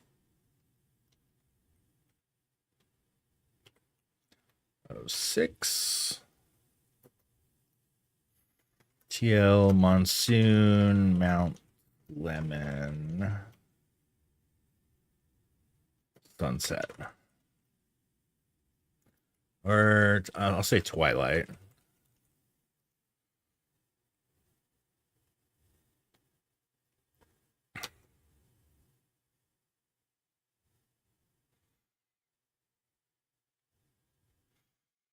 Okay. I think I might be able to time lapse some more stuff from here. Maybe this. I may have moved it too much. Ooh, probably this portion. That might be cool to put together in a time lapse.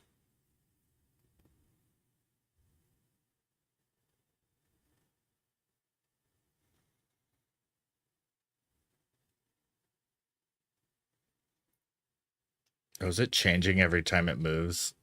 Oh, okay. Let's wait for that move to be done.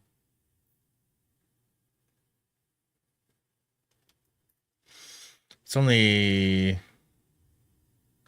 31 shots. 31 shots does not make a time lapse.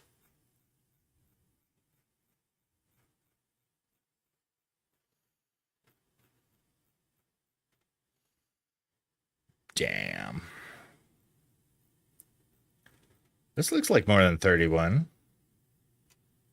All right. I'm going to keep scrolling until it changes.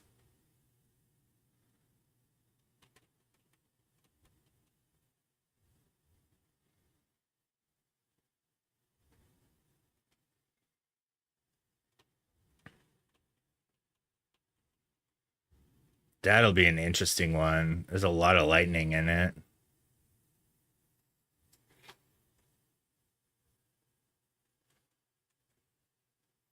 Man, that first shot of that reposition had lightning. 149. Oh, that works. All right, so I'm going to rename this so I could copy TL Monsoon. Oh, awesome, Sean. Do I have one out here? Probably not. I mean, Germany is really far from Arizona.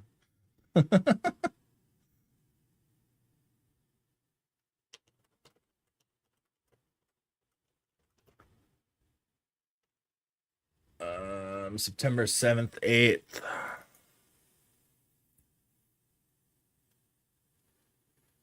Yeah, mine's completely cloudy. Oh, you have smoky snow. No, is the forest on fire? Oh, I'm sorry to hear if that's the case. All right, where's it? No eclipse visible in the States. Eclipse at moonrise. All eclipse visible.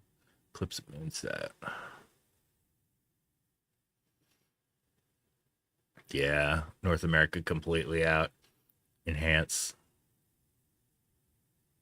Completely out. No snow eclipse for me.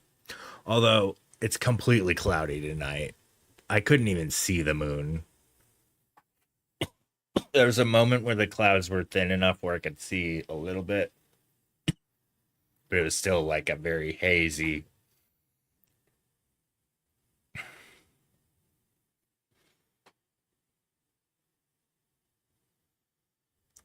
Wow.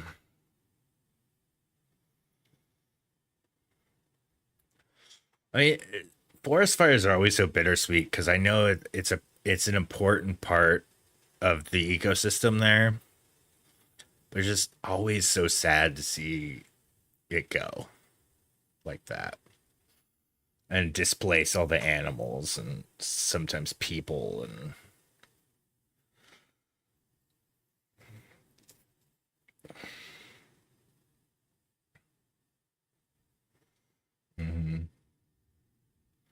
on enhance.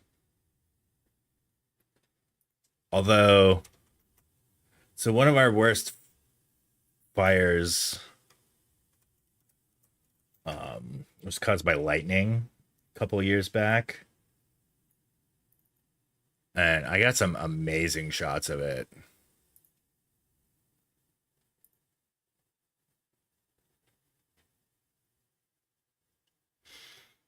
That was the Bighorn fire.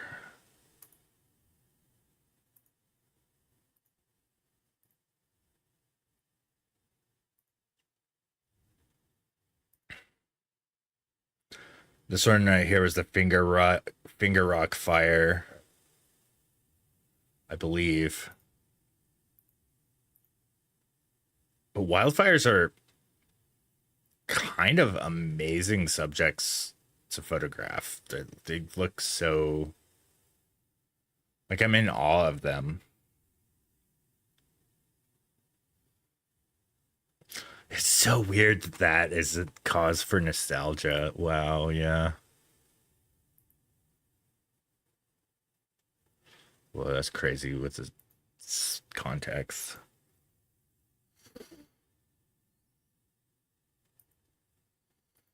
Got the stars. There, that was Finger Rock. Damn, I have so many. Is it just cycling through the same ones? Oh, here's a cool little animation of the moon rising behind the freaking crazy ass wildfire.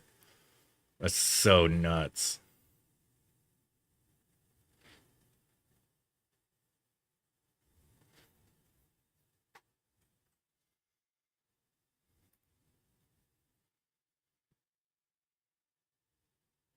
Oh, categorize this as a wildfire too.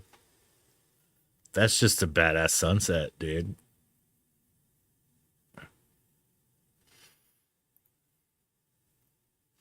Same here. We get some wild sunsets out this way. Time lapse of a storm.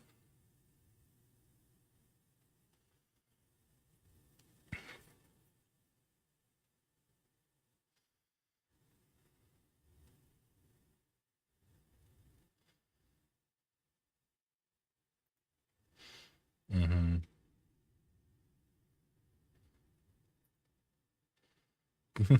An old photo of myself and my wife with smoking Smokey the Bear. Only you can prevent wildfires. Do you guys have Smokey Bear? Or is it like a different PSA thing for Canada?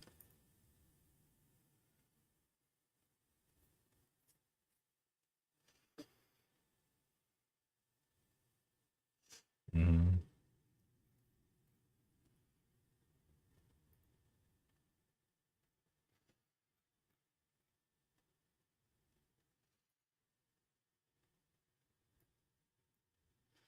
I pop out of the personal photos there. Let's go back to these. All right, let's create another folder. S7 lightning. That's 100% gonna have some lightning in that time lapse. Oh, the other one was only 82 shots. All right, let's see what the 60 has.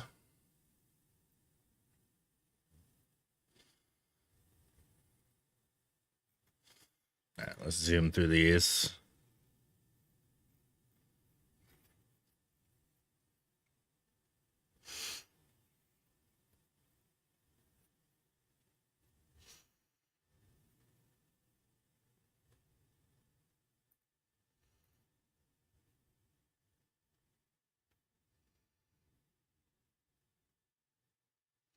Hmm.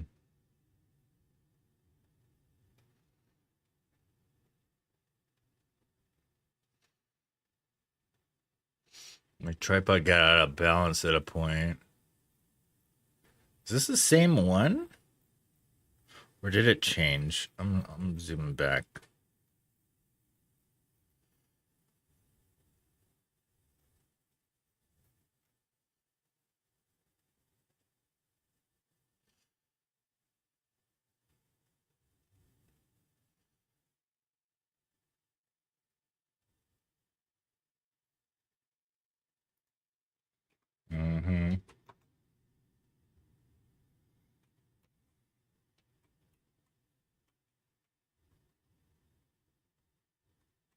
There's the change.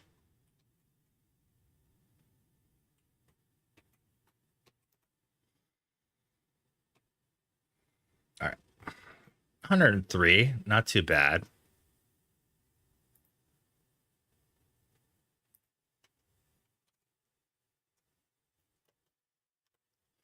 $6D Twilight.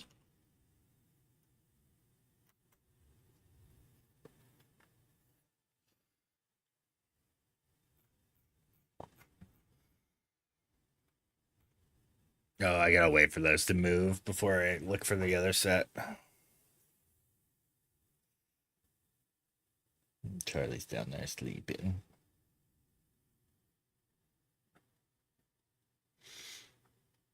Oh man, it feels good to do a classic photography stream. It's been a minute since I had some good new photos to share and stream and edit, chat with. Yeah, he's here. Wonder if I can.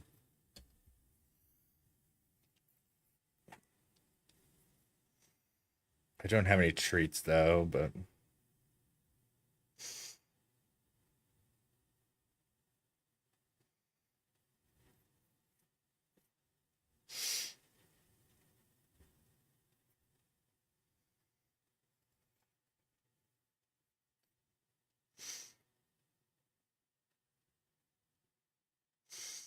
I thought I had a streaming.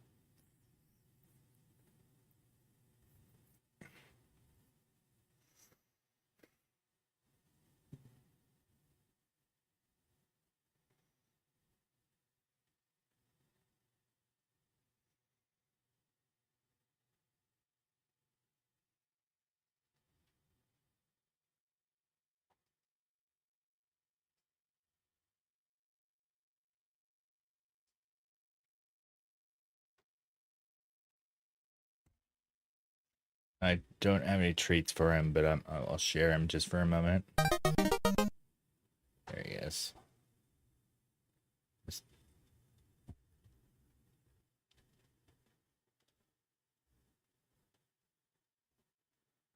Oh.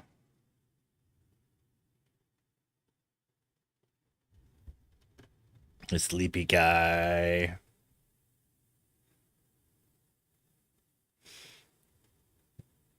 Zoom to his ear. He's so sleepy. Give it a good old nose boop. Boop. Boop.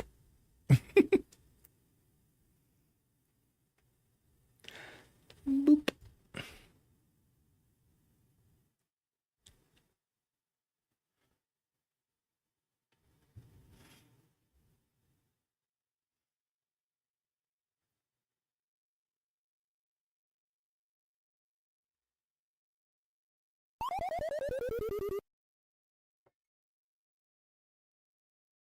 Kelvin just got back to me on Messenger.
All right.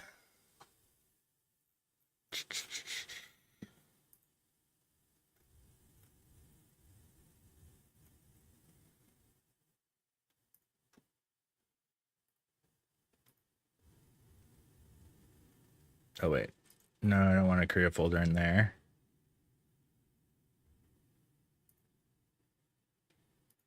No, I want to create it in the 06.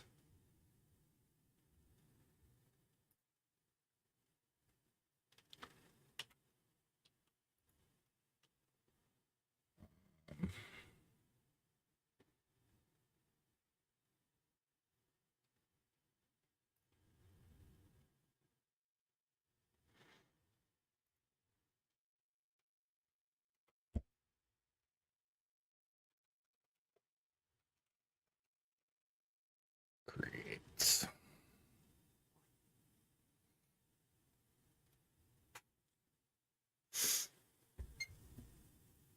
Hopefully, it'd be some pretty interesting.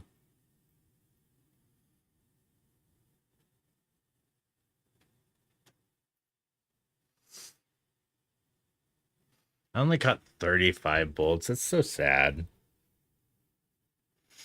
Well, 35 CGs. Well, mostly CGs. I counted a few interesting intra-cloud stuff.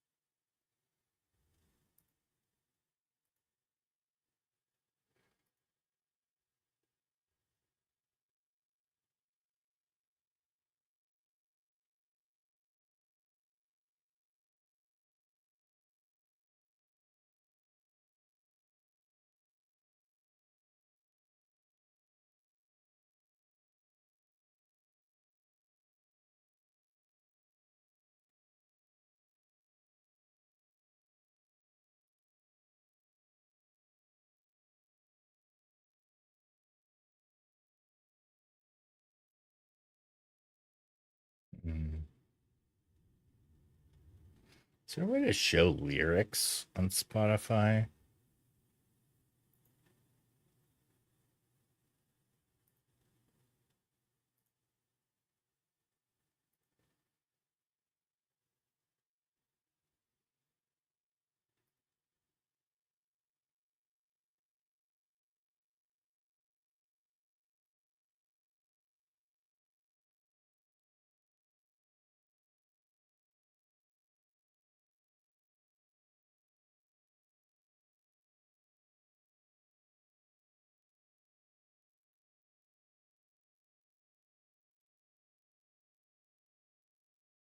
I don't know.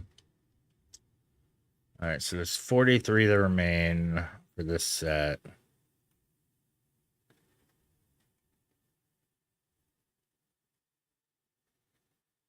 Seems to move a bit, but it could be. Oh, there's like a reposition in here, in there. No, that's just the clouds get changed dramatically.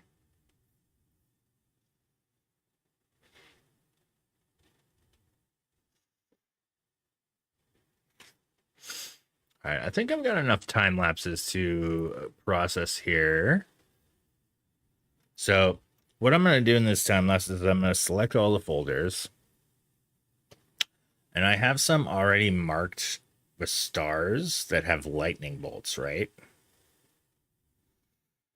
So for those, why are no photos selected?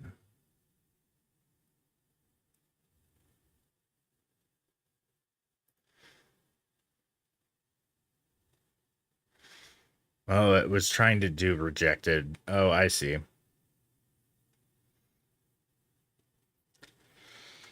All right, so I have here 22 photos that are all in time lapses here.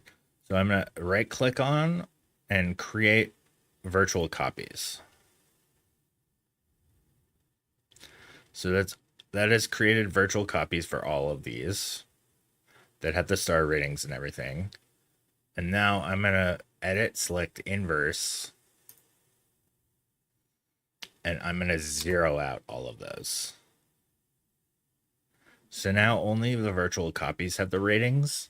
I do this so the time-lapse software I like to use uses star ratings on the photos, And these will definitely throw them off.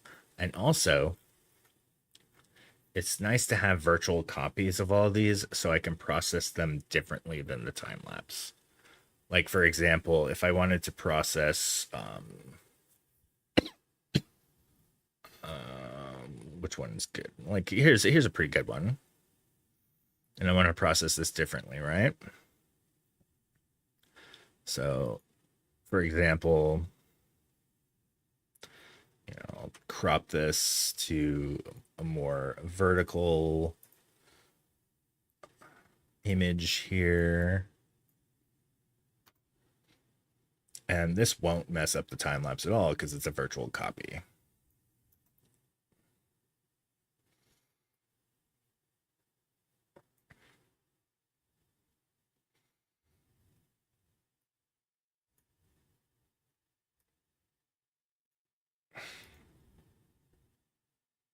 Kind of dig this one. This is pretty good.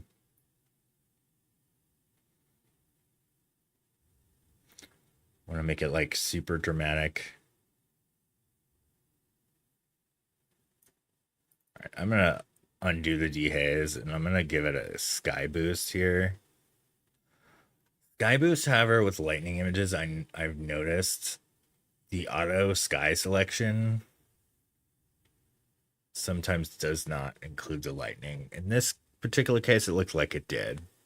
So I'm going to select my sky. And I'm going to dehaze the crap out of the sky here. Because I want it to like look super dramatic.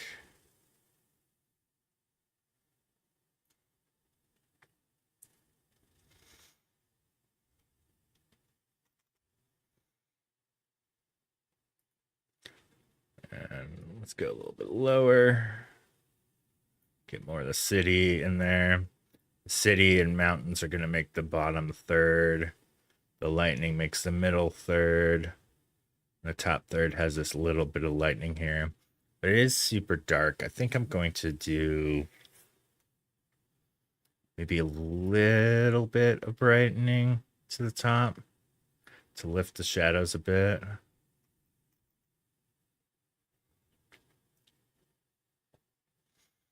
I'm going to add a vignette.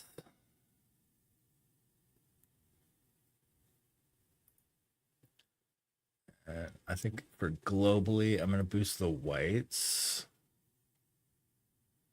Brighten up the lightning and all that.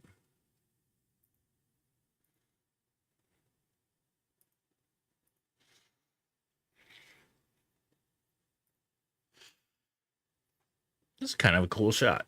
I dig it. I like the process too.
That's an all right shot. I like it.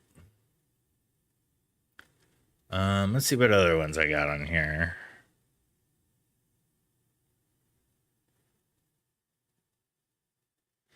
This is another good one.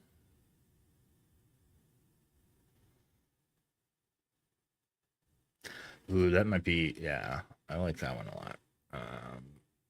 And I'm just gonna paste. Oh, wait. I'm gonna take my selection.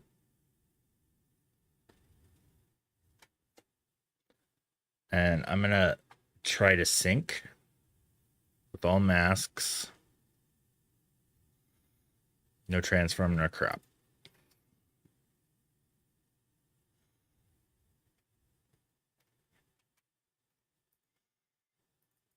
How's it look for this one? Oh, that's super dramatic. Love it. Everything's way too red on this one, though.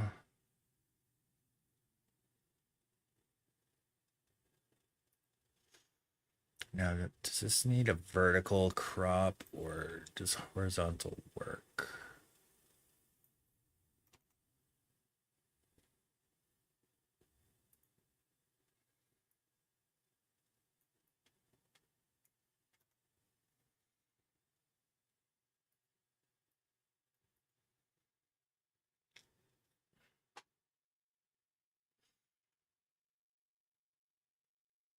Pick that one too. Where's the ones that I gave like 4 stars?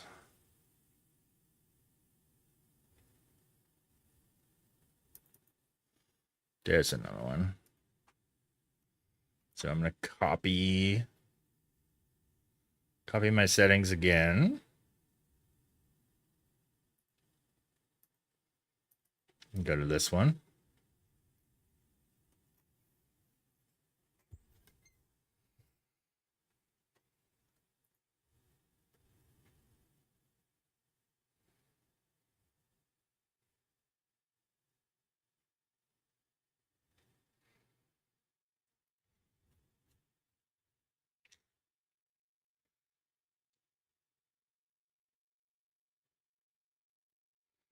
This is almost like a good square crop image.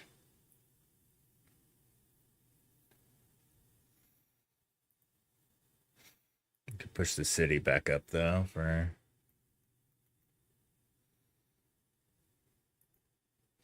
this one has quite a bit of noise, so I'm gonna bring the luminance noise reduction up. And I think I'm also gonna super resolution this. So enhance. Oh, the enhance features moved. So in detail, super resolution. Boom.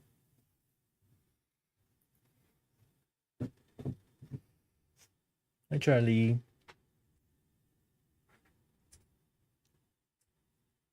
Want a pillow again?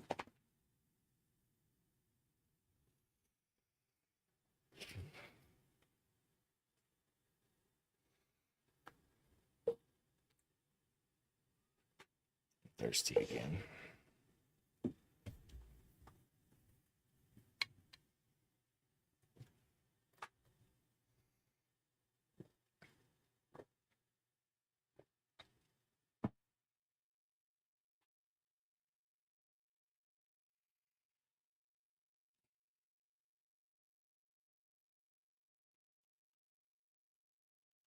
It does look like the city's. Oh, it is in focus. It's just.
Highlights a little bit.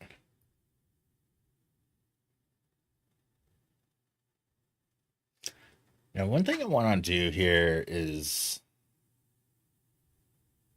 I want to add a mask to the city.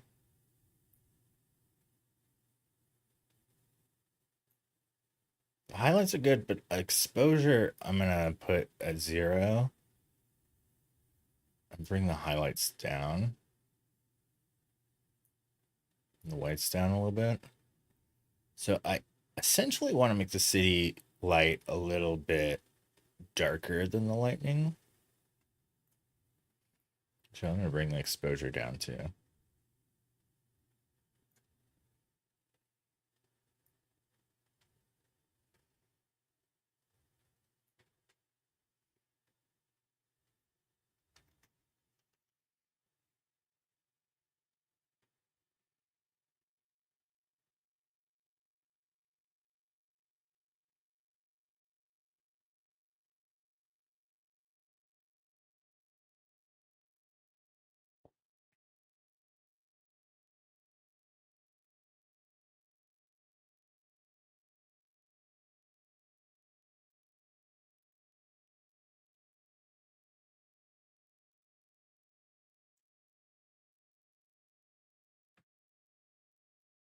This one is much cleaner though.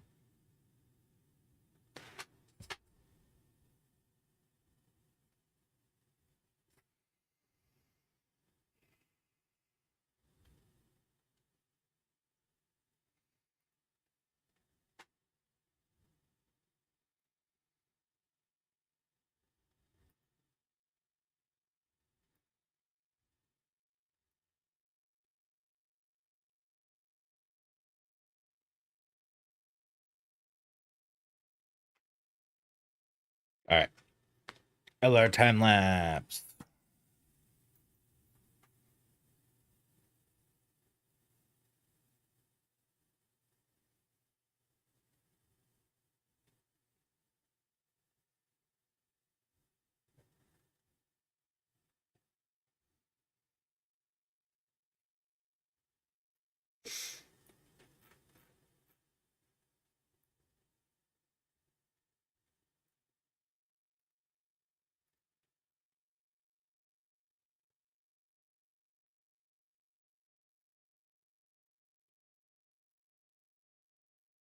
Okay.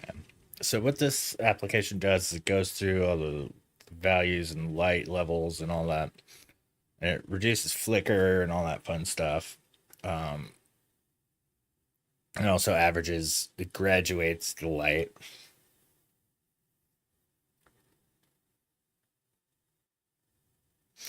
I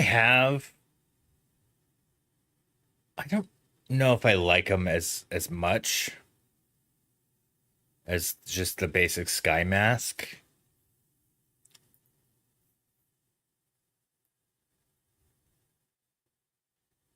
I really kind of haven't had an image yet that has proved it better than the sky masking. I'm sure there's some out Welcome. there. Hey, what up, Modcat Live? Welcome in. Oh, that's a cool profile picture you got there.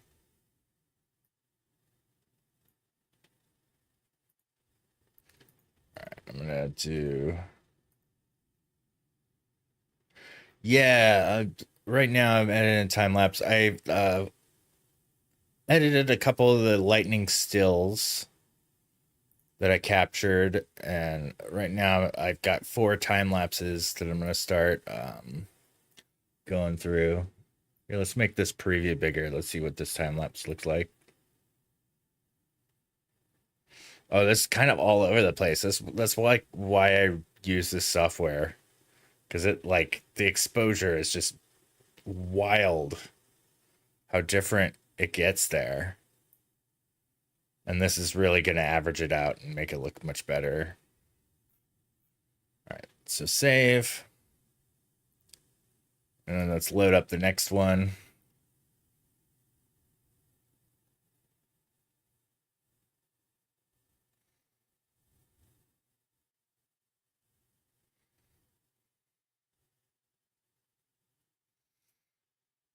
Are you a fellow photographer, Modcat? Oh, posture check. I was really leaning back into my chair there.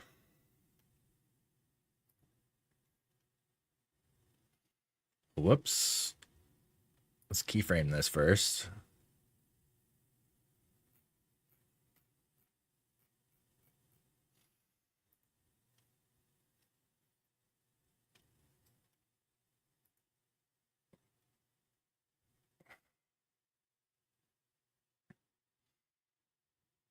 This one might be fun to preview.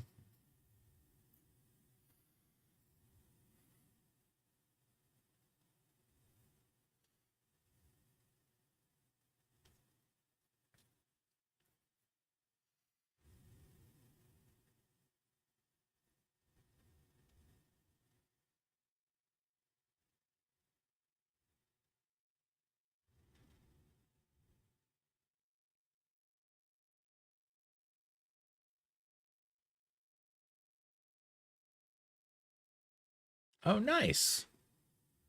I've done my fair share of weddings, not really too many. Like there was a point in time where I was doing like 2 to 3 a year, which is nowhere near as many as like wedding photographers do. But oh, this is a cool one. I'm gonna have to slow it down for sure though.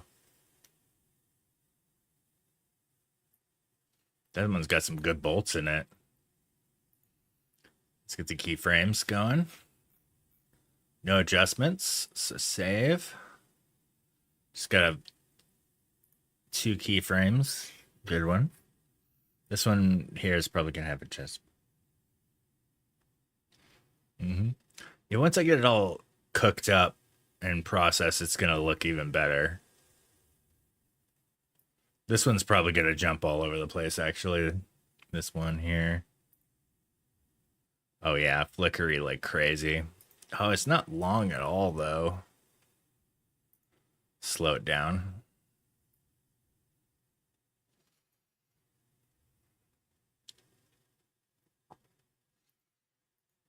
This one probably, yeah. Oh my gosh, there's so many keyframes.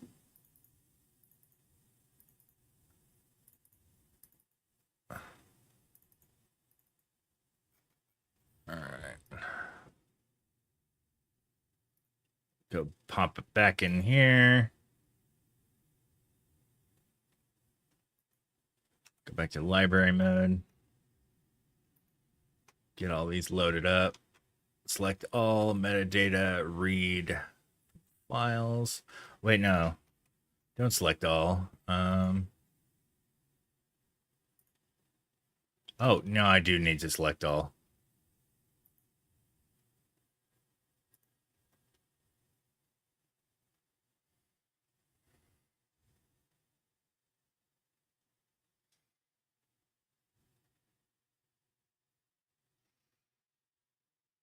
That is a weird emote. I don't think I have that one. The pew pew pew.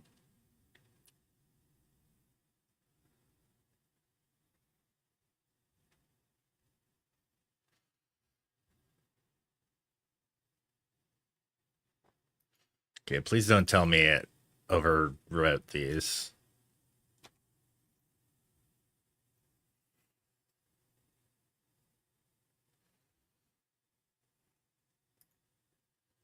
Oh yeah. Here's the metadata. Yeah. So do I have it? I sure do. I know there's a whole bunch of emotes that you have to unlock. So I wasn't sure if it was one of those. Like with raids or not raids, but hype trains and stuff like that.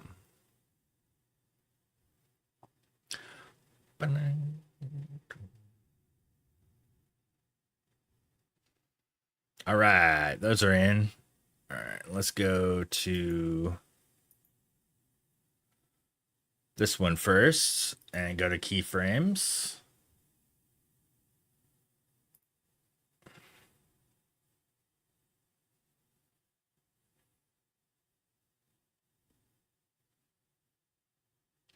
All right, so process this like a normal image.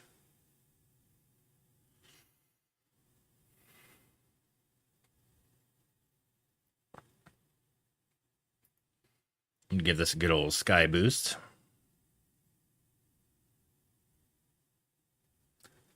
And I'm going to go even more dramatic sky.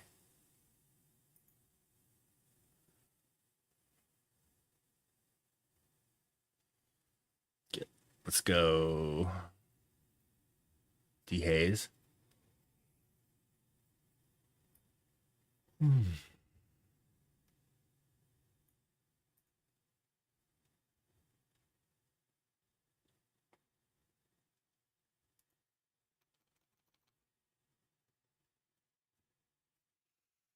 Oh, I got a sensor spot on this one.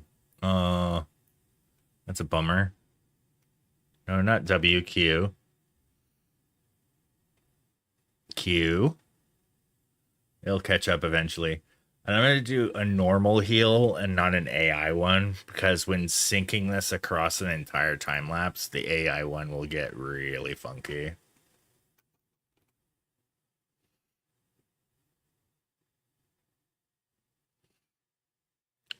Let's see, do I have any others? That kind of looks like one, but is it in like this image here?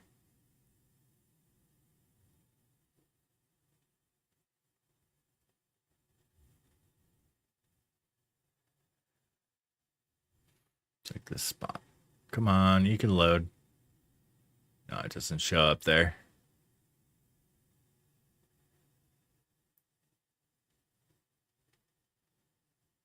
Oh, there's more here. Oh, that's tough. That's tough.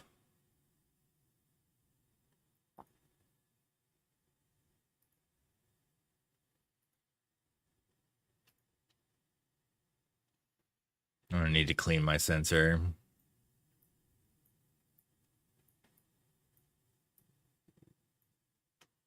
I think I'm gonna do this right here anyway. All right. Sensor spots. Done. All right. So I think I'm going to hit auto. Let's see what auto does. That's pretty good. Oh, it reveals another sensor spot, though. Dang it. Couple more. Oh my gosh, I really got to clean it up. I think it's because I was shooting at... No, it's an F8.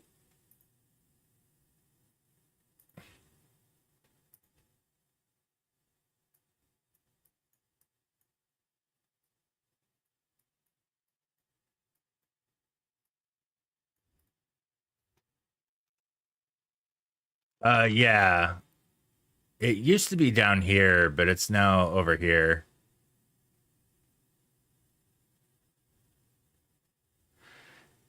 It's a little bit more rough during cloud photos.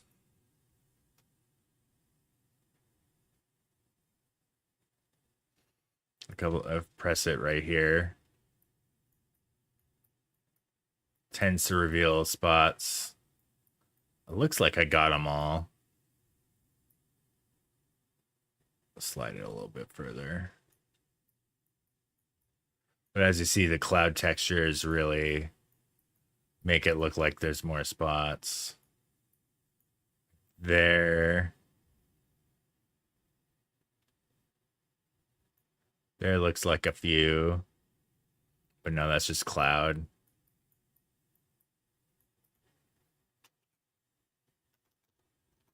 It is. Yeah.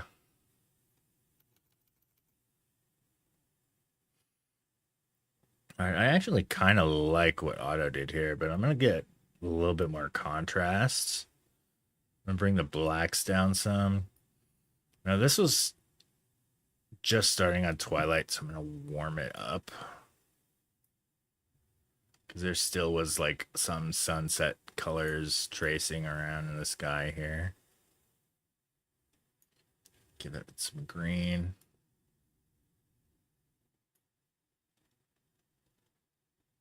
Ooh. Oh, that's awesome. We've been needing that for a while. I know that Skyloom was offering auto spot removal.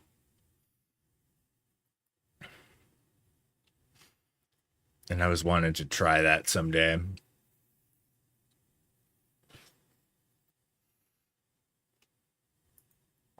Hopefully it makes its way to Lightroom in the next version. Because boy, do I have a backlog of some really bad spotted photos. Oh, there's a couple more right there. I hit Q. Go visualize again. Yeah, you can see them.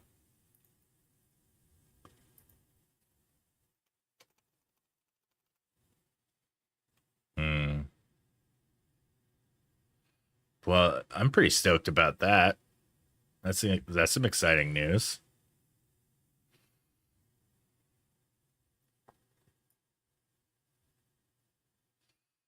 Get some whites. Oh, actually, this needs to be darker. Because the city lights are already coming on.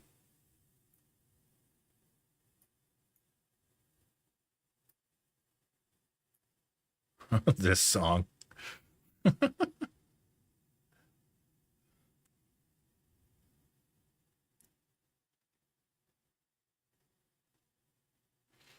It is a bop, though. I'll give it that. All right, scripts, sync, keyframes.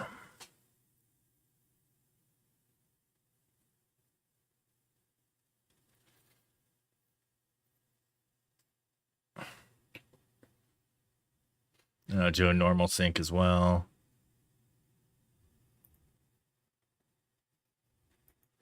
Merge.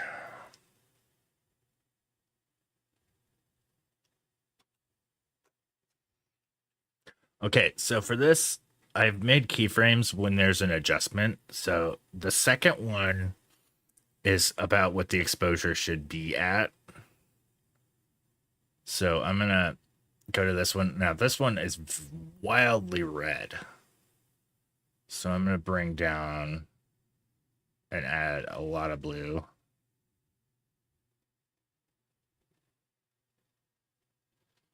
There we go.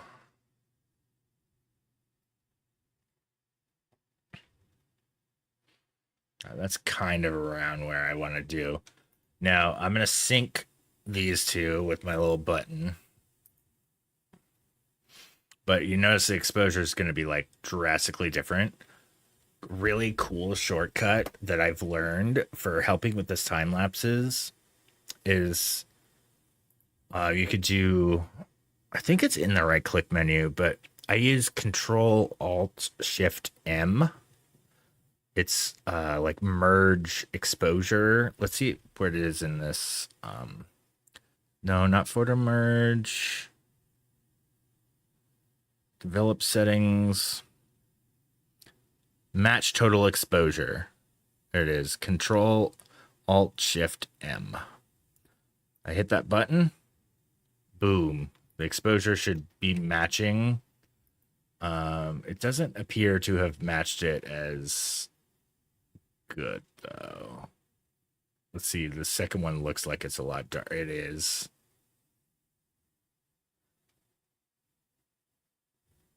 Oh, damn. That is like dramatically bad. Damn. All right. I might have to can this because that's very noisy.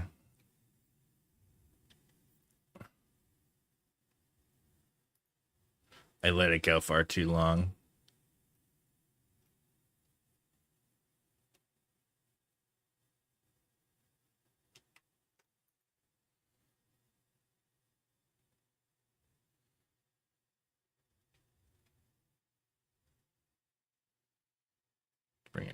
Bringing the blue in, some magenta.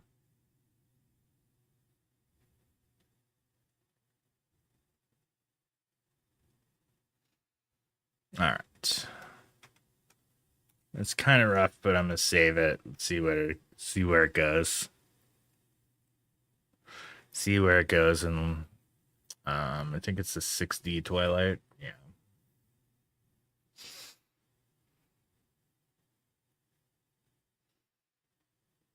Yeah, you can see the adjustments in there. I'm gonna hit auto transition. generate some previews. I'll hear a ding. I don't think it'll ding on stream though. But I'll know when it's done cooking back there. So check my stats.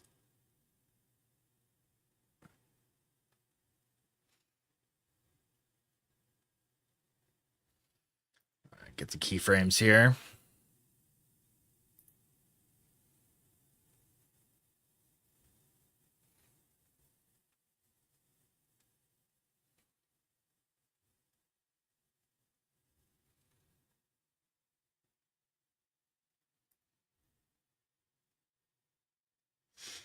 I should add this to my storm chasing playlist, actually.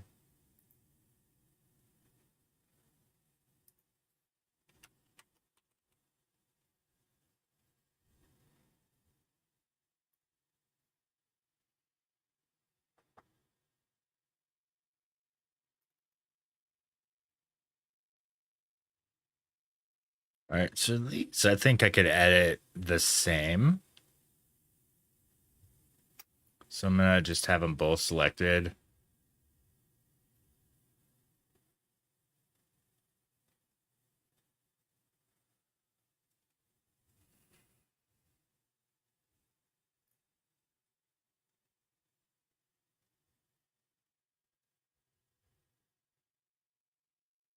I hit him with a sky boost.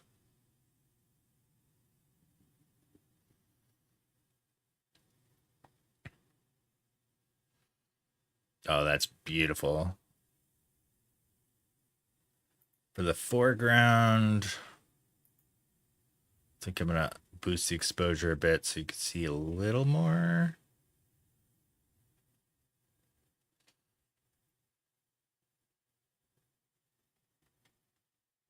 Right, bam, we got it.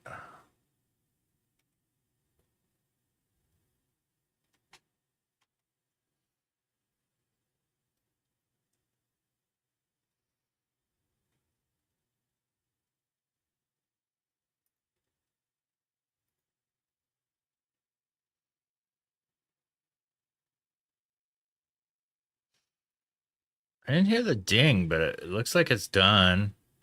All right, let's see how the preview turned out. Whoa, it like jumps. What the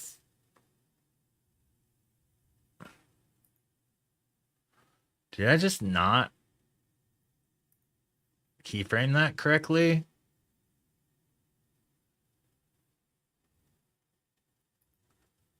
I'm gonna reload it. It's still showing the same. What?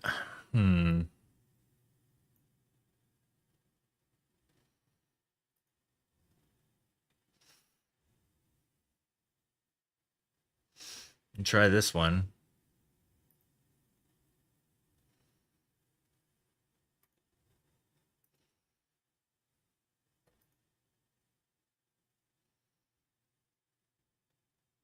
Oh, here's the lightning one.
All right, that's pretty good. See how it looks in the second one.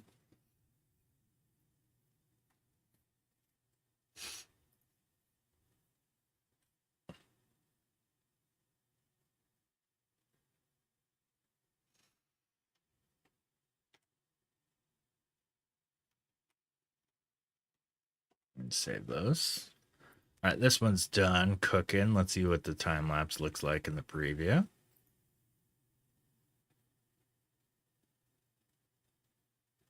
Not too shabby. All right.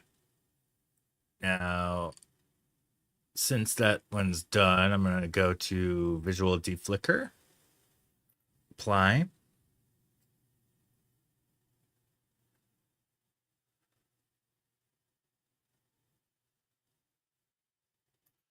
And save. All right, so that one's ready to go.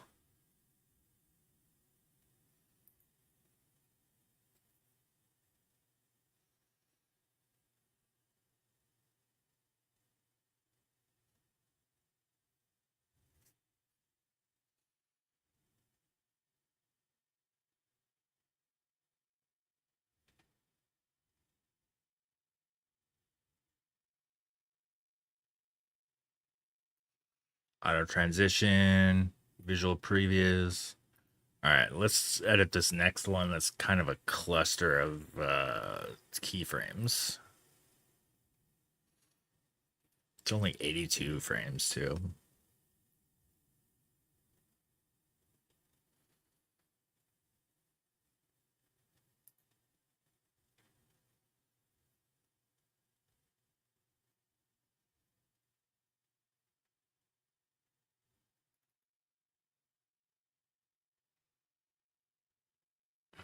Jeez, so many keyframes.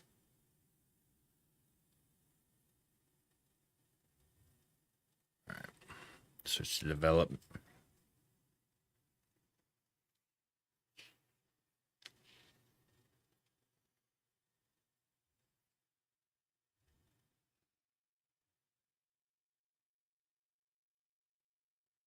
Oh, that preview's done. This one's probably going to be pretty cool. Oh, yeah. Very quick, though. I'd have to slow it down in post. Let's give it a deflicker, apply. That one's cooked. Good to go. All right, let's do this one. Give it a sky boost preset.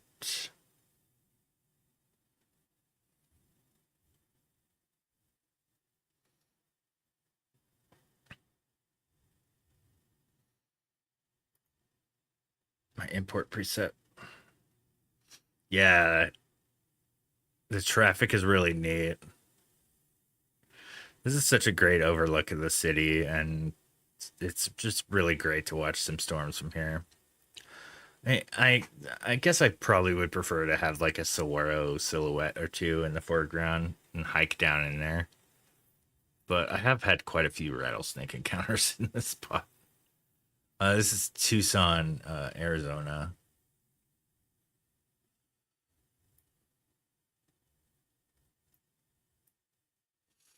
Unfortunately, I got here a little bit too late for the sunset. We have some truly spectacular sunsets when they happen. So this is like just at twilight.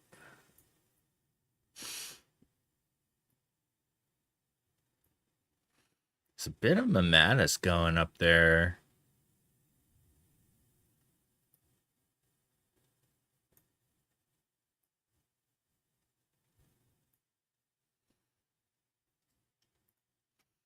Okay, window, scripts, sync keyframes.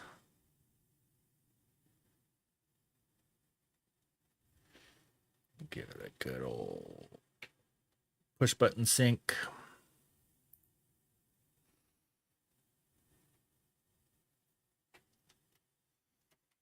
Okay, so let's see, 38, 39. Okay, so this is true keyframe here. Oh, so many damn keyframes for this one. I adjusted it too many times. Oh, that got it too good. Then again, Control Alt Shift M. Boom. We're good there. 58, 59, 60, 61. So I think I'm going to go to 61.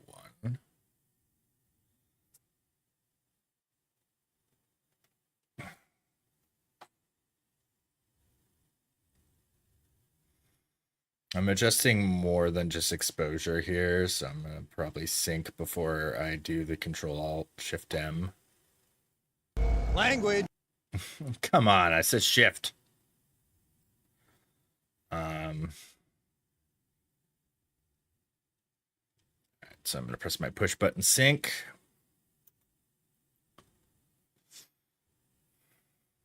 Now Control Alt Shift M for match total exposure all the way across. That's so freaking awesome. It's such a handy tool.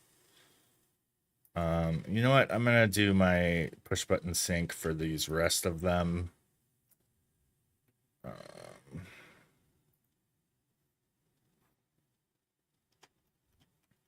Seems about right with this one. Ugh. Doing this while streaming, Lightroom becomes so slow.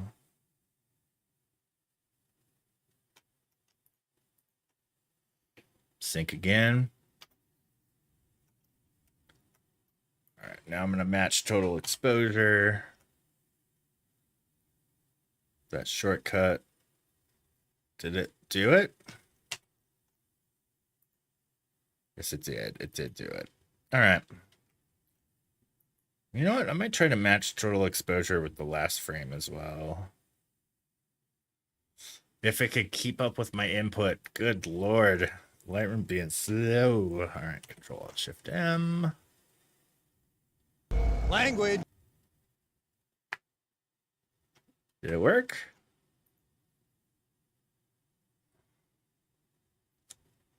Doesn't really seem like it. All right. I'm satisfied with these edits, so save those over. Open up LR time lapse. Let's open this time lapse here. Let's do an auto transition. Get them visual previews cooking.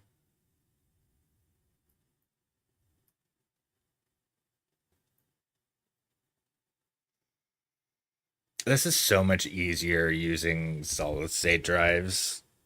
'Cause doing this on spinner hard drives before, it would take forever.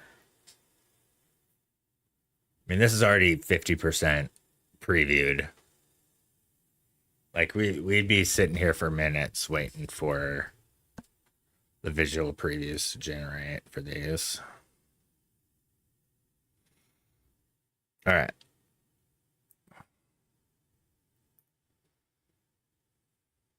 Really isn't that much of a time lapse. And it's kind of cool there.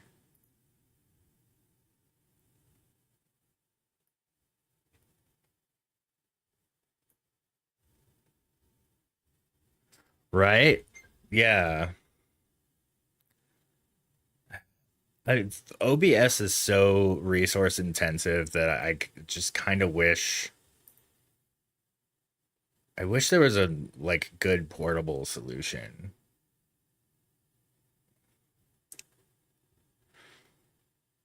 Like some sort of multi-machine stream that was like really good. Like I might be able to incorporate the type of tech that IRL streamers use. Like that sort of computer. A second computer 100% would do the trick, but I wish there was like a simpler second computer solution. Like a mini computer probably wouldn't cut it.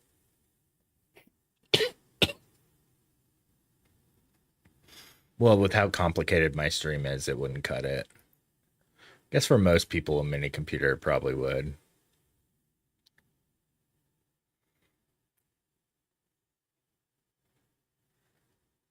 See, yeah, that's all right. I tried doing a multi-machine stream like that using my desktop, and then I had a Mac laptop. And I used the laptop to do the live stream while my desktop was working. And it's just, I couldn't, like, Streaming on a Mac is so dang complicated to me. Like having to set up the virtual audio cables and like all that to get around Apple's like audio security and use VOD Ninja to bring your laptop in. Or VDO Ninja. I haven't heard of that. What is it like? Is that a capture card or?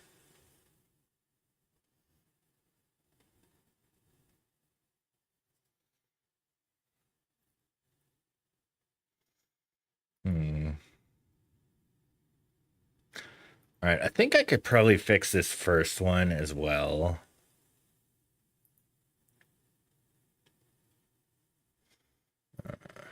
See, that link's appropriate. You've already established yourself. That guy who came in here, Lincoln, with his first chat. Come on now. BDL, add your camera to OBS.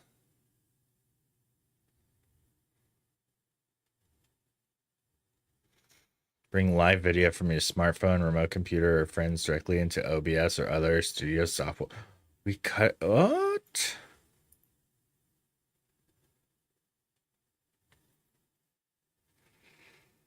I'm gonna add this to my streaming bookmarks.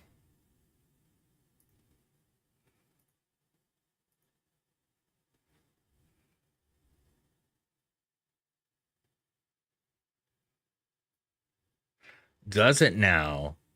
Well, that's good. It definitely didn't like, and also I had an M1 Mac. It was like right on the forefront, so like all the M chip stuff was like so novel at the time. Damn it, Captain! I'm saying the word chip. Language. But yeah, it's OBS did not work well on that Mac. It probably does now. Like OBS has the M chip support now and all that. Because it was trying to emulate x86 architecture stuff, and boy, did that not perform so well. Native stuff is great, but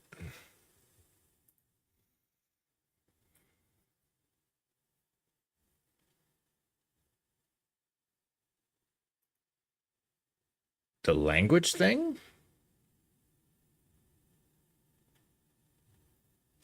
I'm not sure I know what you're talking about, Modcat.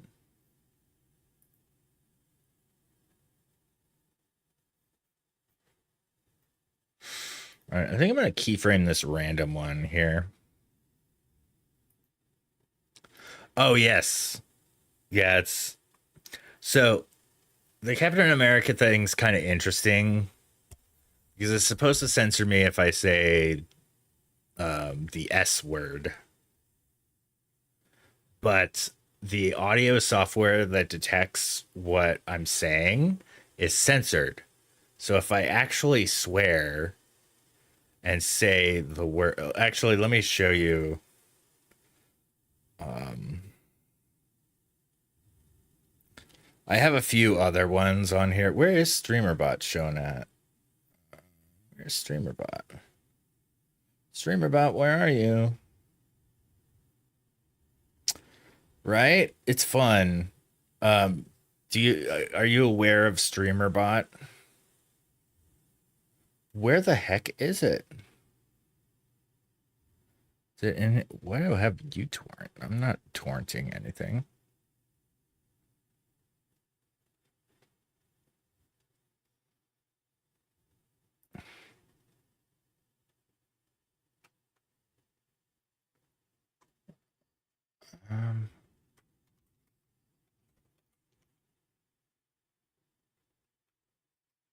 What? I don't see the icon anywhere. Oh, it's right here. Oh, whoa, they updated. Holy crap. Oh my god, it looks so much better. What?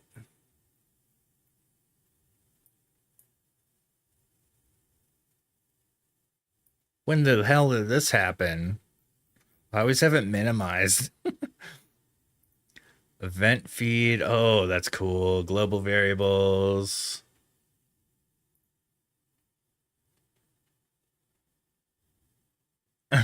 Yeah. Okay, how do I voice control log? Okay. See there's my dictation, right? It's not completely accurate, but I've added stuff like enhance. So now you could read this probably a bit better, which incorporates a good camera, like a monitor zoom effect, right? I mean, it's not completely accurately detecting everything I'm saying, as you can see here. But especially when it comes to language, I'm going to say right now the word shit. Language. And you see how it detected on that line? It detected as the word ship. Language. So I programmed in StreamerBot, whenever I say the word ship, Language. which I say a lot more than the word shit, Language. and he comes in and please me. I also programmed trap. It's a trap. That's probably one of my more favorite ones. But, and you know, others. Oh, yeah. And I just did a Planet photography app shout out based on my voice. Said it right here. Yeah. Well, this spoken dictation is censored. So but definitely look into StreamerBot. Streamer.bot. It's unenhanced. Unenhanced. Streamer.bot. There's link. I highly recommend the software. It is really great. It does some really awesome things. And it looks like it might be easier to use now, which is a definite bonus. Holy crap, look at all this stuff.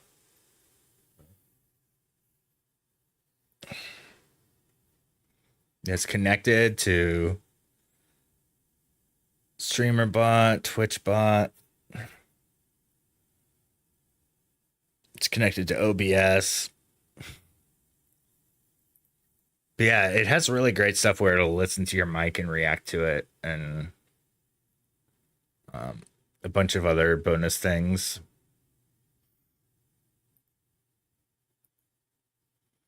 I use it to do shout outs. A SpeakerBot is like TTS. So it's like a DIY text to speech.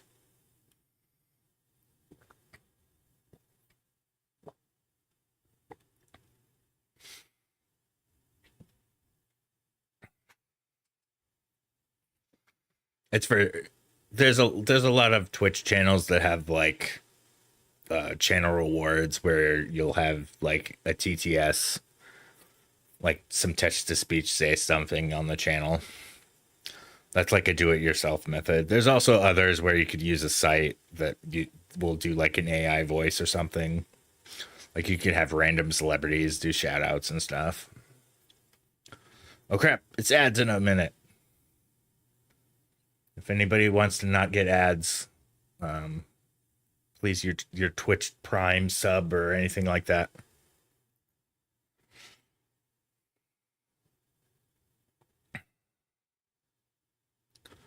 Anyways, I've added this frame, so I'm gonna hit save, and you know what? I'm gonna go to keyframes on this one. Keyframes. Where are you at? Keyframes. Now I'm going to go to the whole sequence. edit, invert selection, read metadata from files. So this is going to find that other keyframe. And it'll be automatically selected. It does so. See, that looks like it did okay.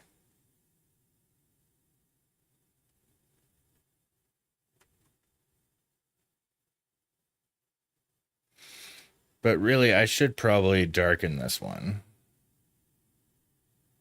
to maybe ease the transition a bit.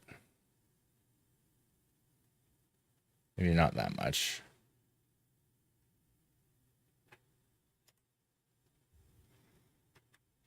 Hopefully that'll fix this sequence for me. It looks like it might ease it a little bit.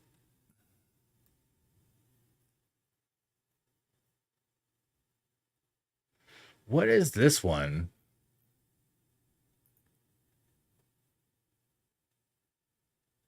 What image is this?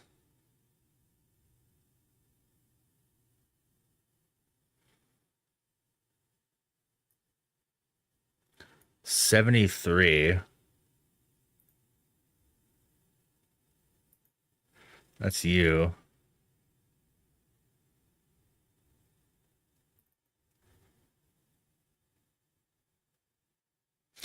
You know what? This image probably needs to be deleted.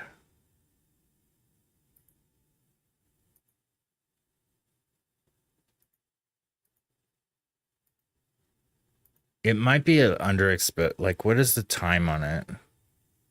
I could probably, if I go to full sequence. So this is a 6-second exposure.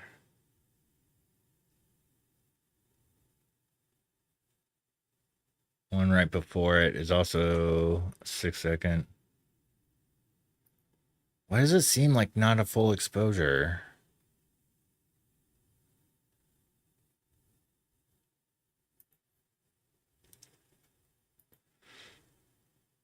And it's got like some shakiness going on.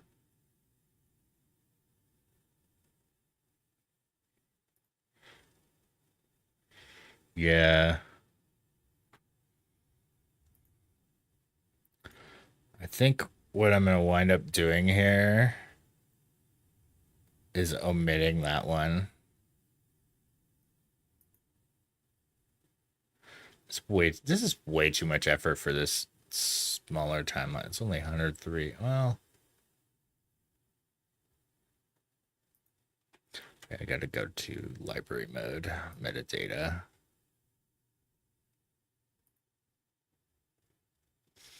And go back to develop. I forget what the shortcut is to go to develop. I've been wanting to build a touch portal panel for Lightroom. That would be nice. All right. So I think I'm going to take this one. Are you emoting over there?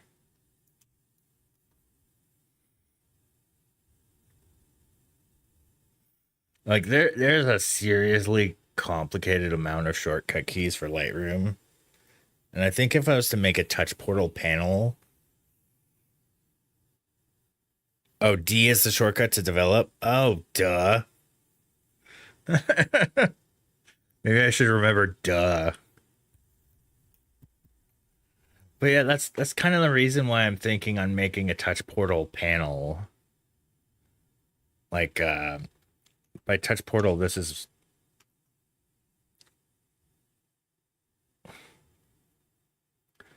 like this is my oh, it's blinking red like crazy. This is my setup here for touch portal. So top, I've got scene changes. I could change my backgrounds and all that stuff with these keys. And I started making a Lightroom one.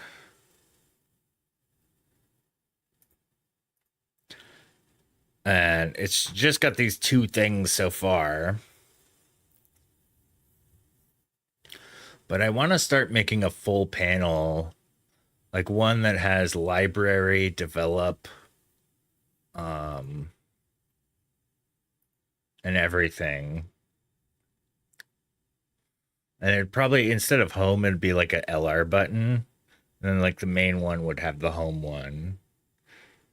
So this would be like the main first Lightroom would have like the home, develop, library, map, book, slideshow, print, web, etc. Like all these little. Yeah, essentially. It's totally like a Stream Deck. Here, let me unmount it. Or let me change it on my layout. So this is Touch Portal, which is, oh geez, it's basically a Stream Deck, but I just have it on a tablet. It's much cheaper than a Stream. Granted, this tablet's more expensive, but you can buy like a cheap Amazon tablet, even a mini one.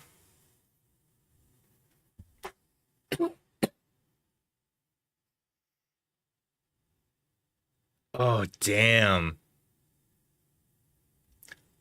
But yeah, this is very much like a Stream Deck, except it's on a tablet. And it only costs $10 versus buying a whole Stream Deck. Granted, you have to have a tablet already. But you can buy like a cheap Amazon tablet and like get. But you guys have Amazon out there in Europe? Has it gone global? I don't even know. You probably have like a different thing, right?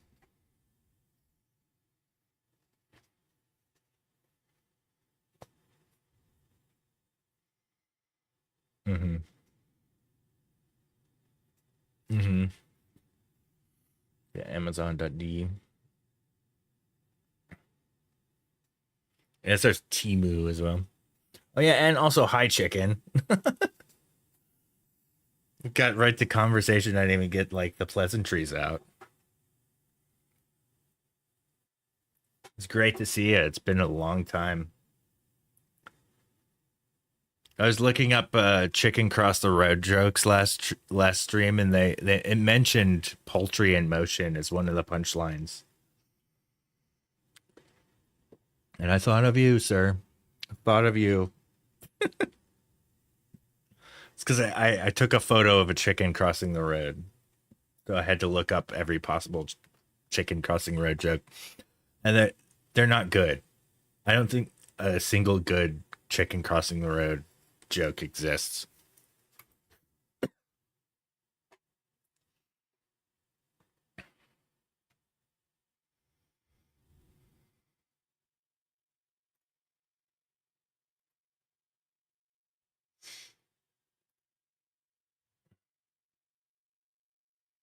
Oh, nice. Seems like a good way to spend a day. Doing nice things for your future self.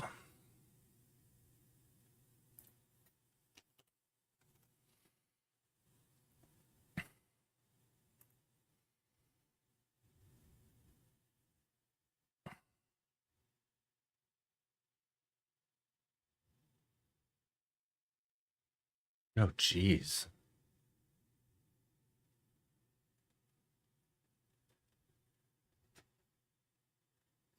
Were they just not paying the conductors right, or?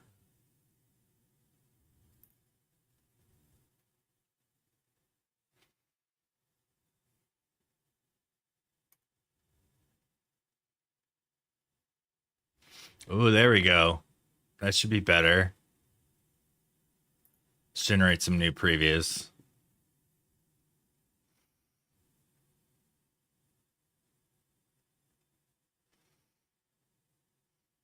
The tube is so important here.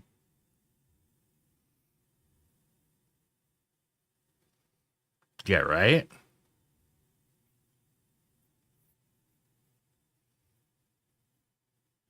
That seems fair. Oh, damn, we work 40 plus hours here in the States.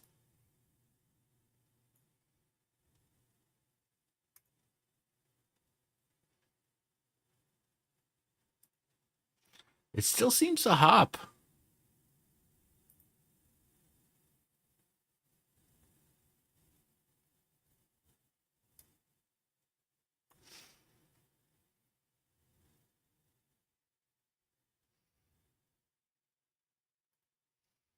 Screw it, let's deflicker.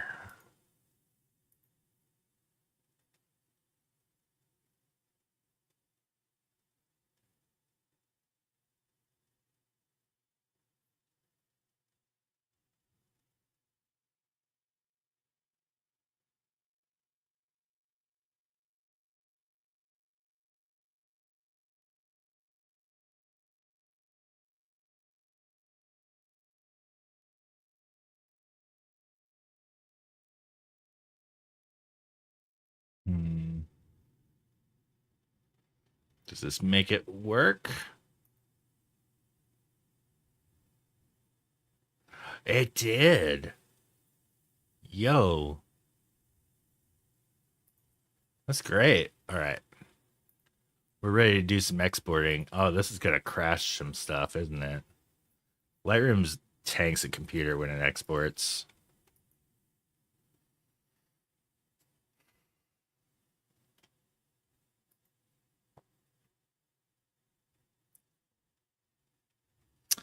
Should I wait until the stream is done to export?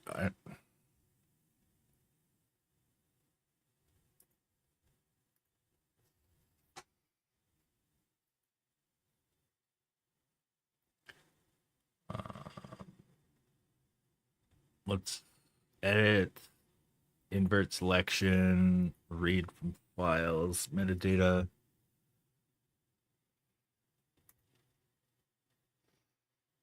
Hell, you know what? I could look at that touch portal stuff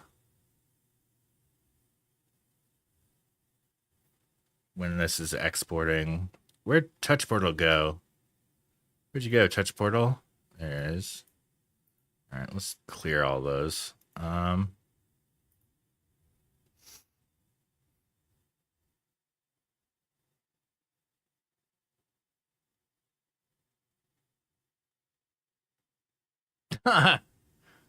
Actually, honestly, don't really clean it too often.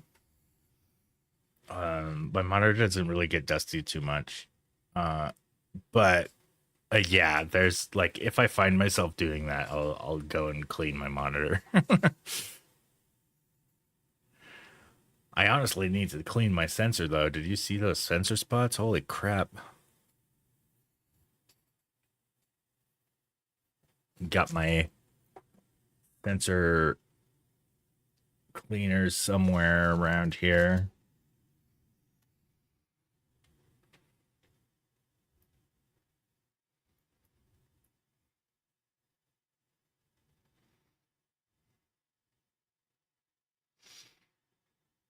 Okay. So I'm going to put this over here for now and let's start exporting some of these. All right. So, oh, one of those I wanted to cut out.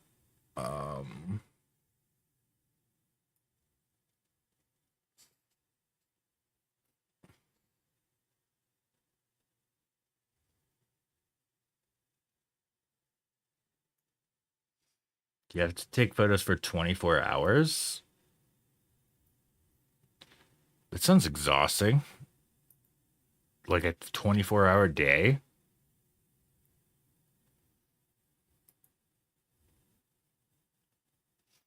Oh, it was the first one. That's right.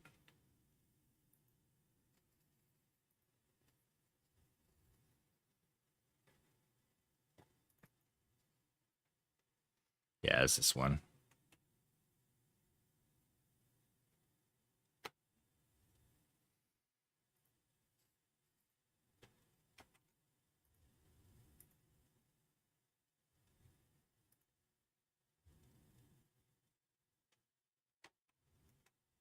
Oh, yeah.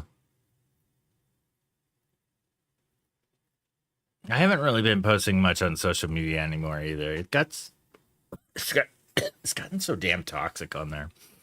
I feel like a hypocrite talking on Twitch though, because this is social media. it's it's not really doing much better.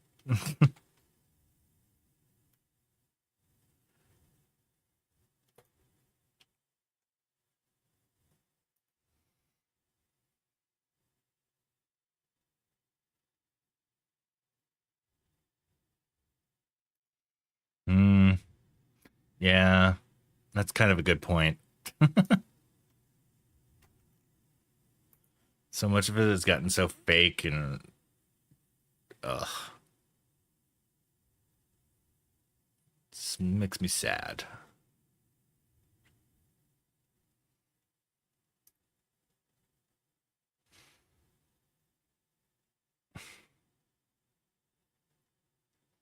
Right? Like I've gotten so discouraged because anytime I try to just be myself out there and just put myself out there, I get so much like just bull back. Like, oh, your photos are AI and like all this like, and I know not to listen to it, but it still just discourages me so much. These damn trolls.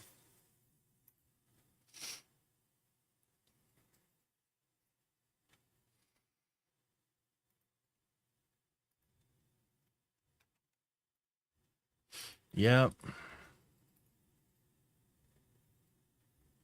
It's so unfortunate.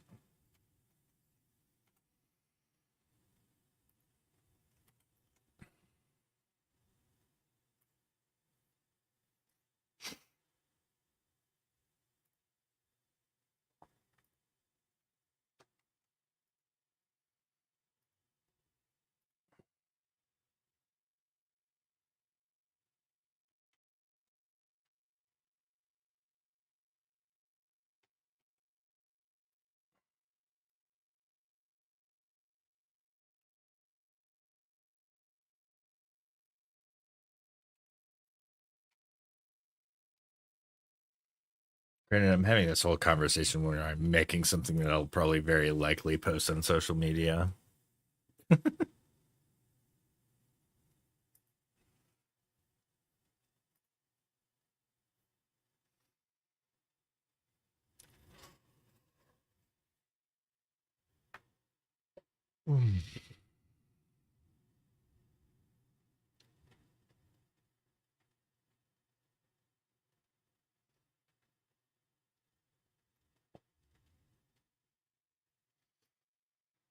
I met like a somewhat famous storm chaser tonight.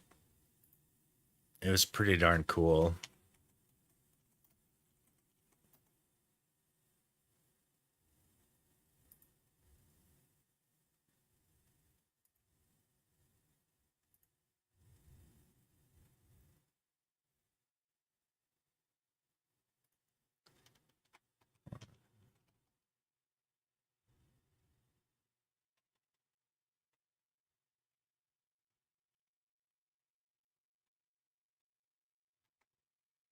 So this right here,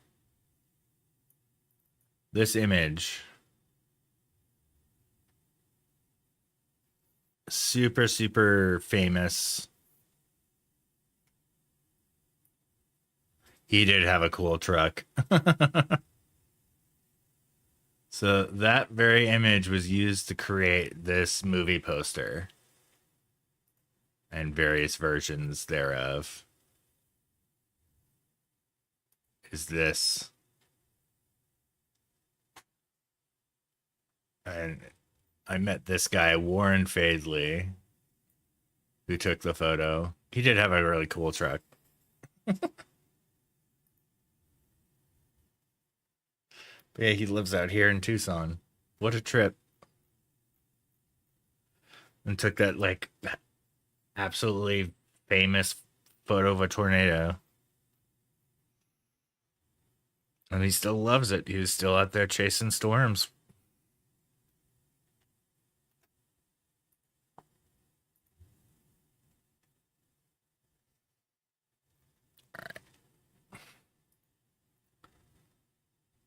I'm gonna start at the smallest one first, I suppose.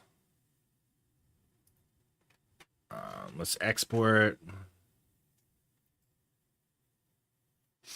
Man, what a sad lightning count. Only 35 tonight. It's been such a crap season this year. I'm gonna choose a photo folder.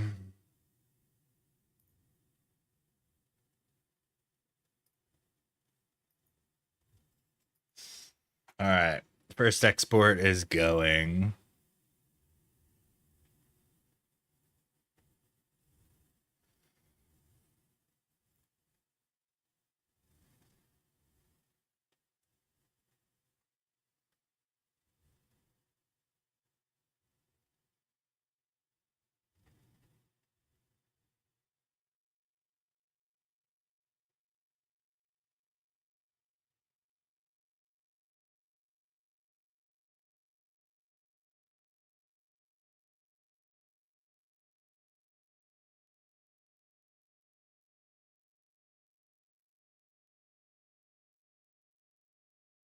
Dude, I dig this band. It's good stuff. All right. Should I risk it and do more than one export?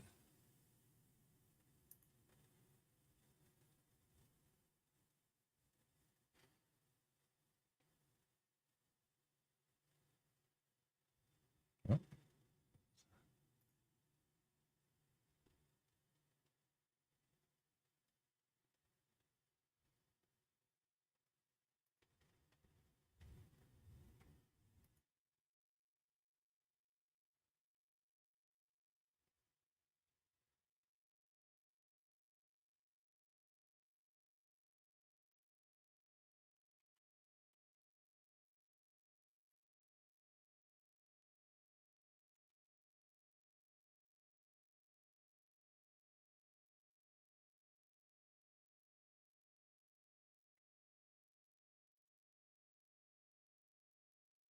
Okay. Get this folder name in the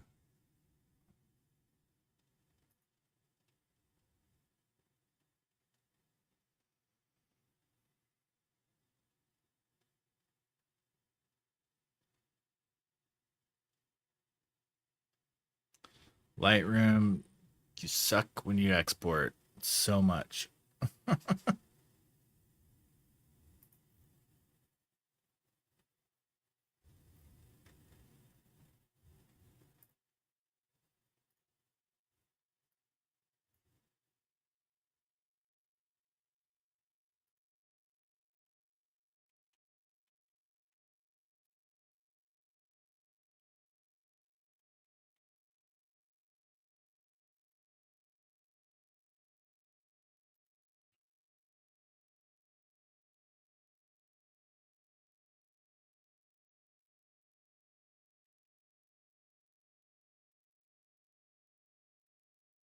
All right.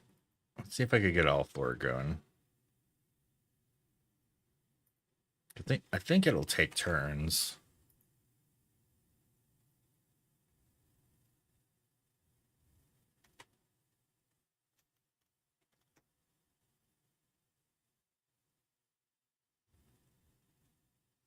Okay, OBS hasn't tanked.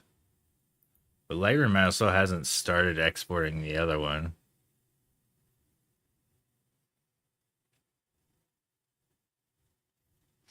I'm getting maybe I'm getting way too ahead of myself.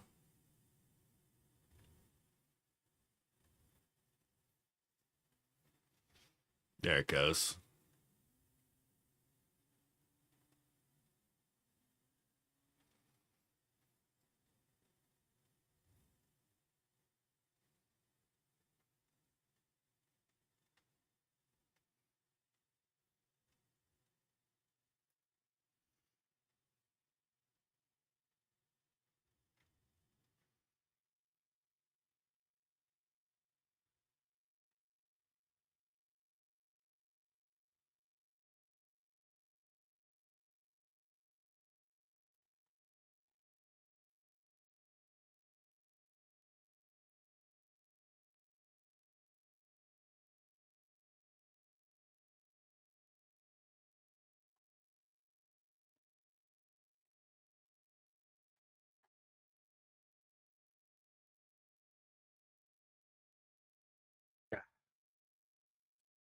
Random itch on my foot.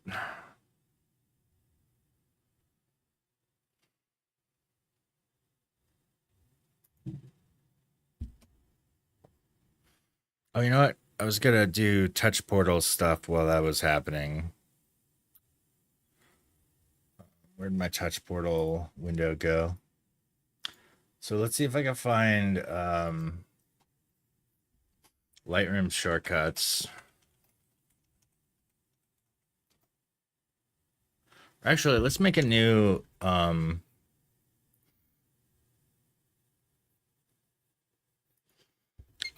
let's see, Lightroom.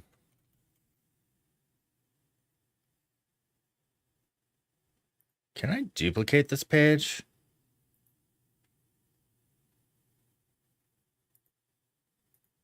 I know I could copy this. Copy button.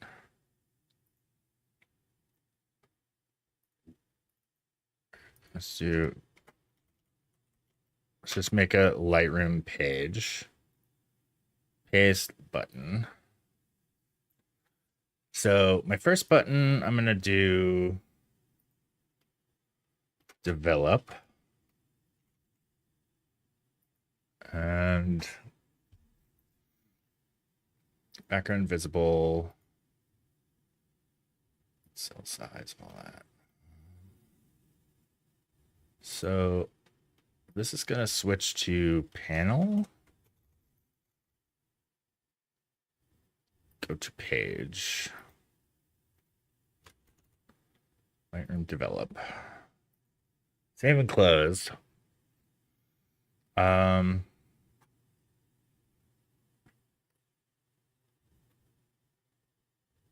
that'd be cool. I mean, I could probably look one up.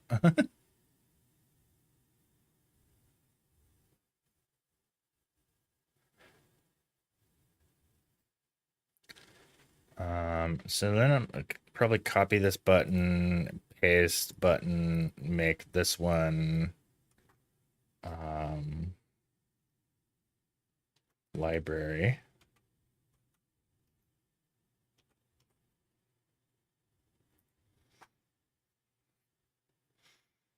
So the shortcut to the develop page is D.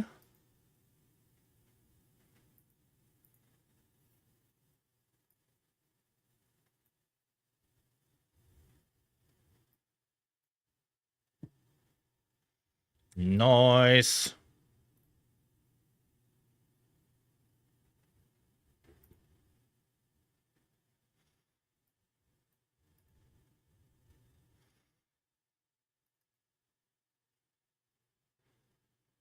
Oh, it's a WebP though. God damn.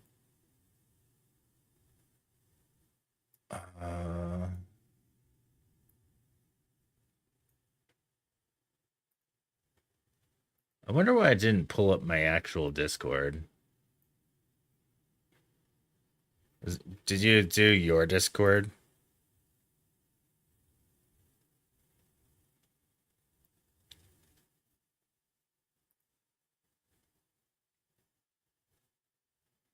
Was it a message? Oh, there it is.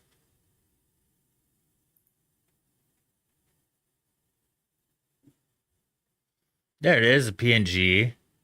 Wonder why when I use the website it did WebP. Probably because it's caching like that.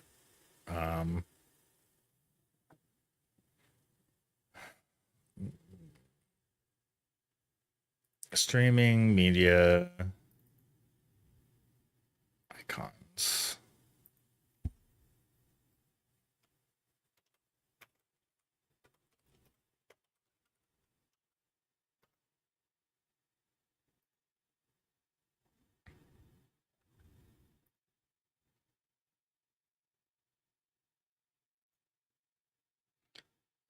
Save and close. So I think I'm gonna do I'm gonna do a page called applications.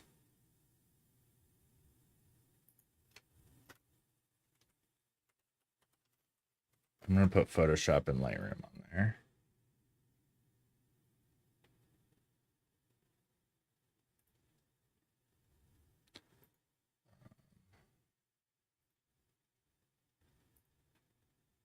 So this one.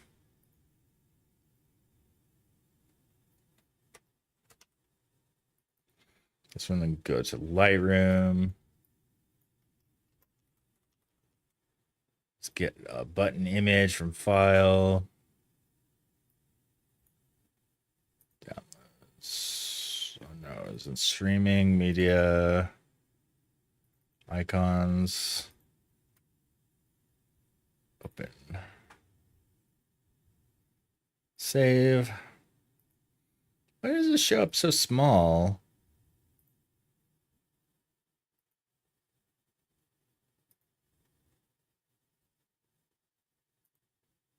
Let's put the text at the bottom.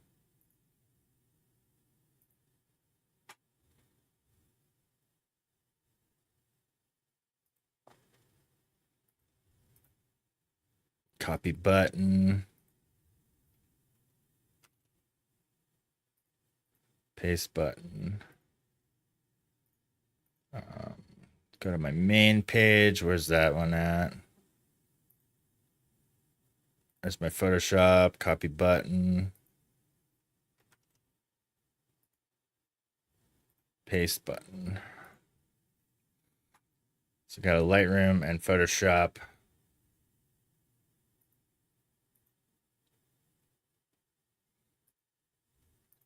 And I'm going to replace this button with applications.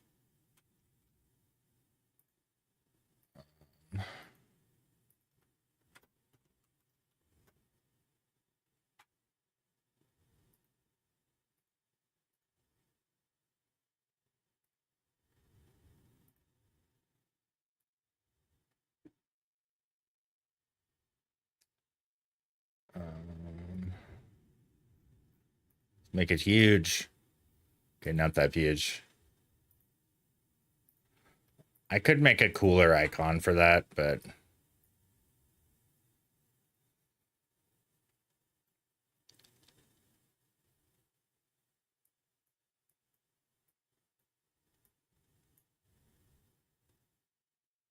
this is weird. Okay. So I should probably put some of these into MISC. Like the counter, copy button, go to my MISC. Paste that there.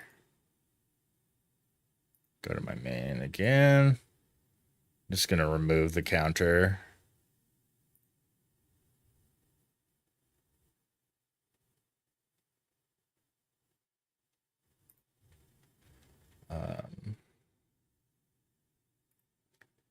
Copy. That's a scene.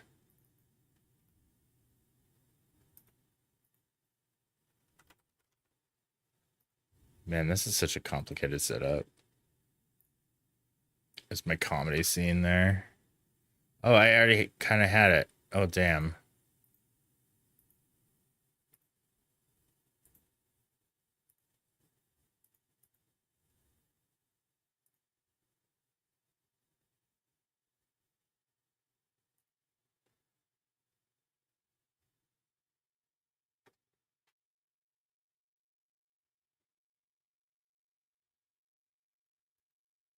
Do I have a Lightroom flow yet?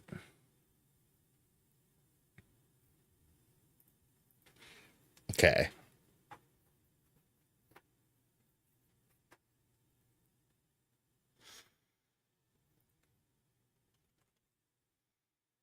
So, got my Lightroom. I'll just have it develop in library for now.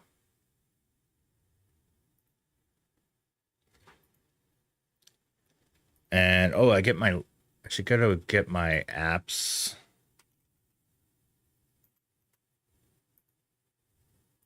I'm going to copy my Lightroom button.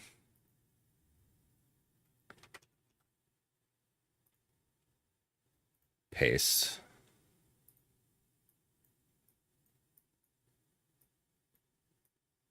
All right.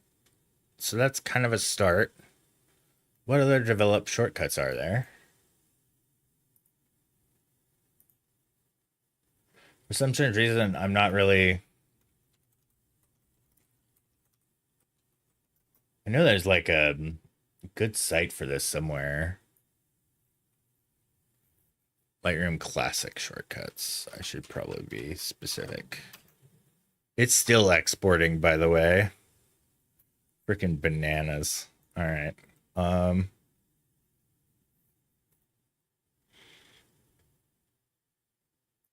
In the Adobe Help Center, that probably take me there. Oh yeah, this is it. This is it. This is one thing I really dislike about Lightroom Classic is you can't customize these. In Photoshop you can. You can add whatever shortcut keys you want. But in Lightroom,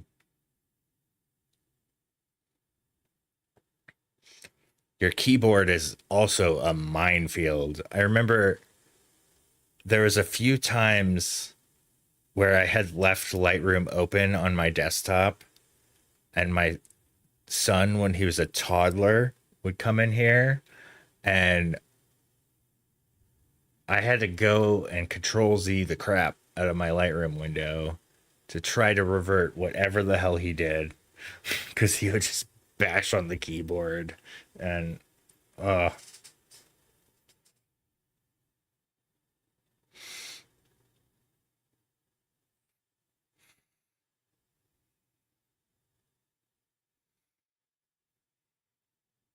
okay, develop manual. Toggle a generative AI, remove object aware.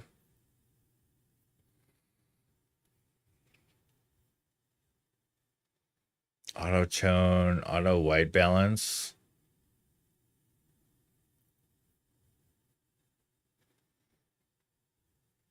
Yeah, right.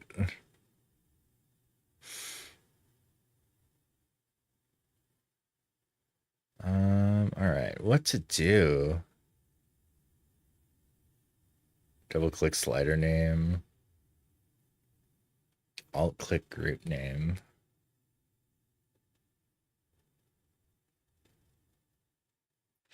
Okay, reset settings. That's a good one.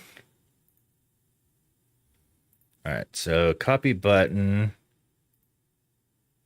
paste button, reset settings, virtual key press. Crap, what was the Control Shift R? Add.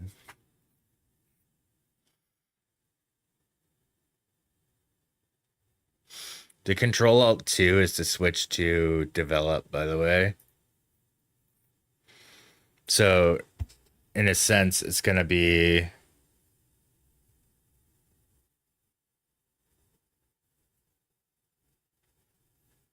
so if I hit, oh, that's probably not going to work there.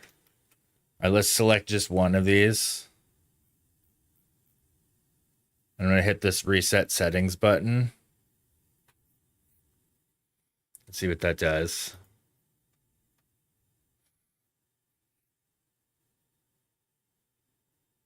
Oh my God.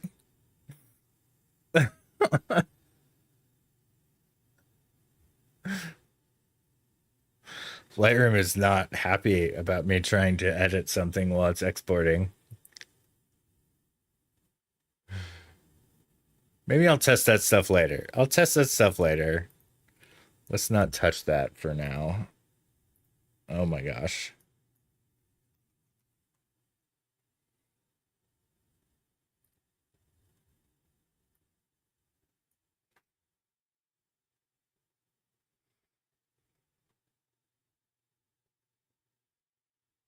Oh no. Console error noise is really bad. Gotta have a clean console. That's how errors get made. They get buried in the console noise. Well, there's many ways to make an error. To err is human. Enable auto sync.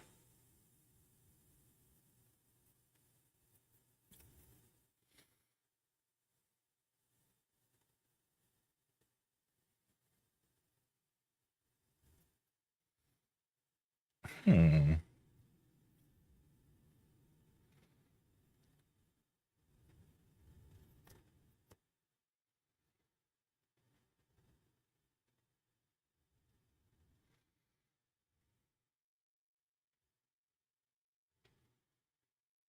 Damn, look at all these. That is a huge board.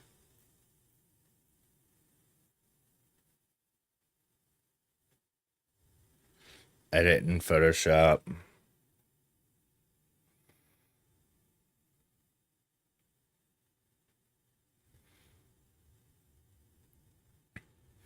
I wonder if Touch Portal automatically adapts to Apple. Like if I was to export this board, would it change the shortcut keys to Mac equivalents? I wonder.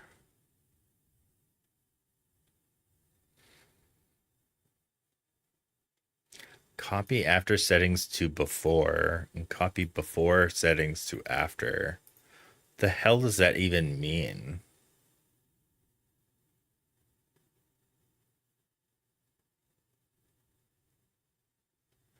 For the before and after previews?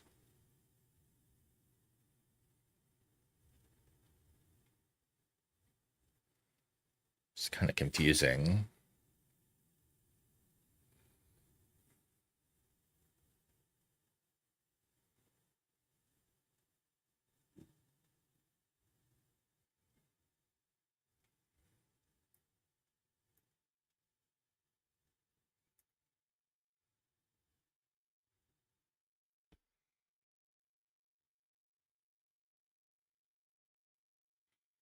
I kind of know these.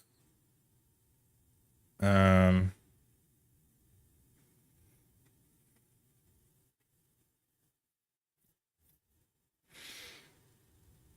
I don't want to do too many of these. Okay, yes, sync settings is a good one. All right, so I'm going to copy this, copy button, paste button, sync settings, and let's reset this. Control Shift S.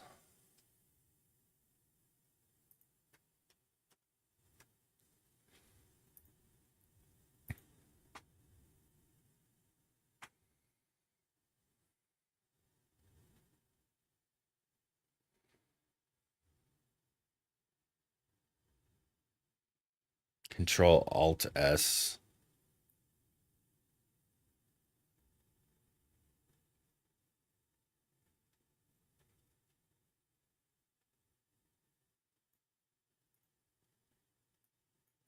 So this copy button.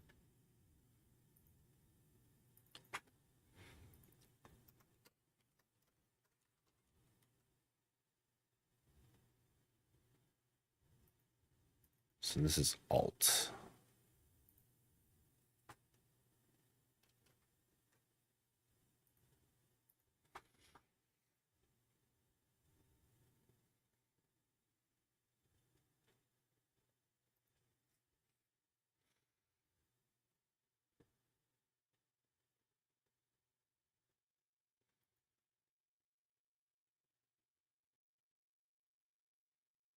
Man, I need to make this a button style because it's not showing style on my tablet.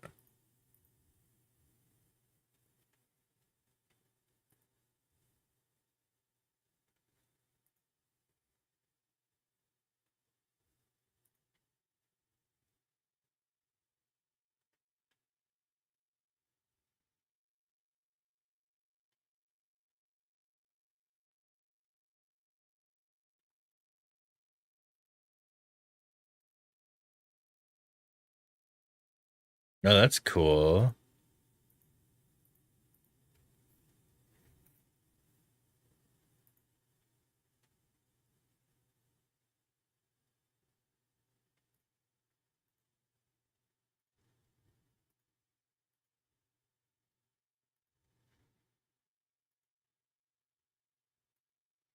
Ooh.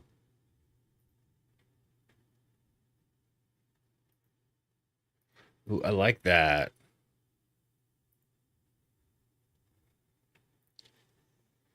Copy style, paste style.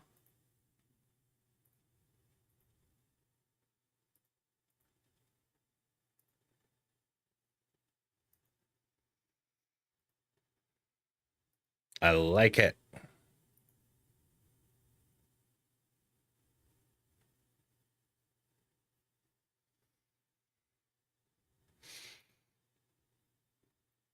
So white balance tool, crop tool.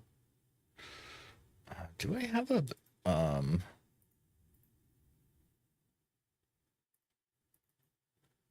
is there a crop image?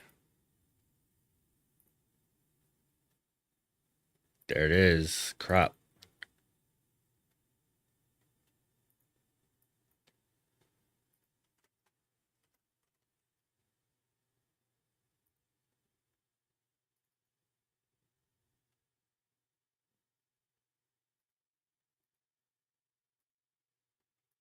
Add. Put the text at the bottom for this one.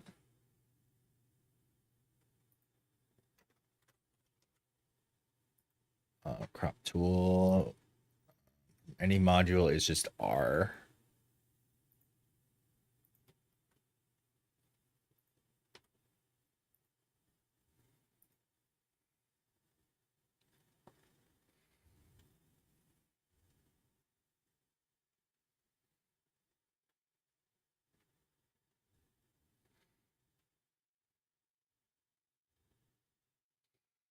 Zero to un.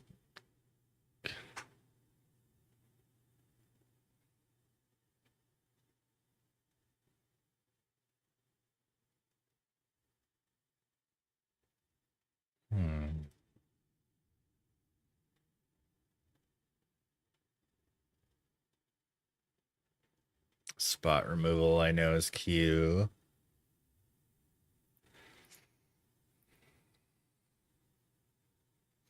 Oh, yes. Masks and everything are going to be... Because, oh my gosh, it's impossible to remember all the mask shortcuts.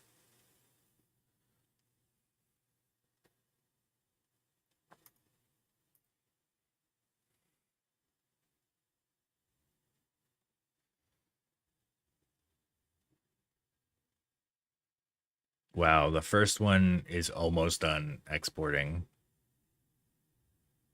We're going to be here a while waiting for all the exports.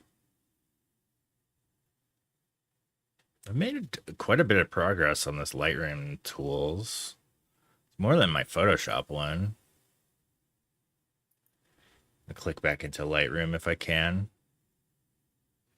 Or maybe I just gotta wait until this export's done and then to queue up another one.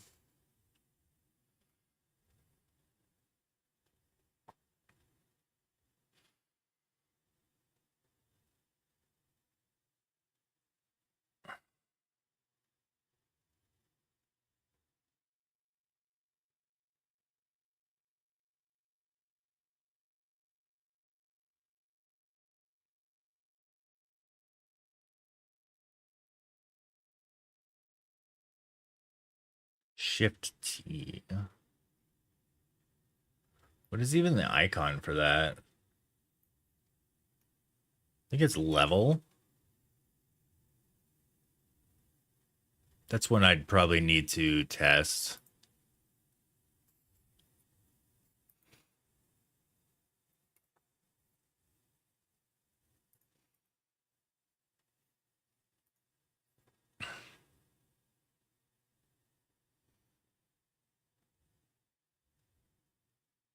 Adjustment brush. Copy. See what icon. Adjustment brush. That's probably. Yeah, that's perfect. So this is gonna be K. Wonder if anybody would be interested in this touch portal setup if they like maybe I could put it on Ko-fi. Coffee. None of those are triggering. Coffee. There it is.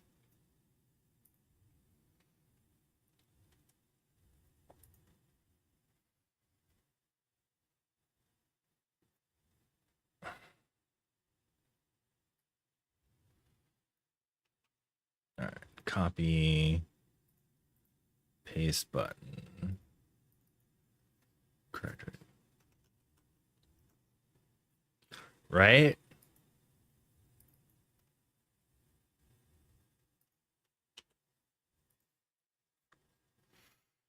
Oh, it didn't stick.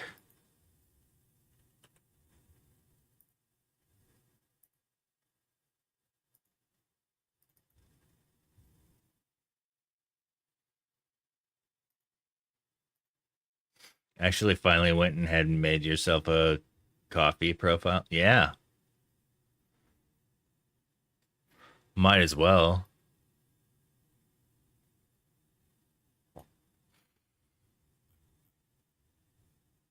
Is there a gradient? I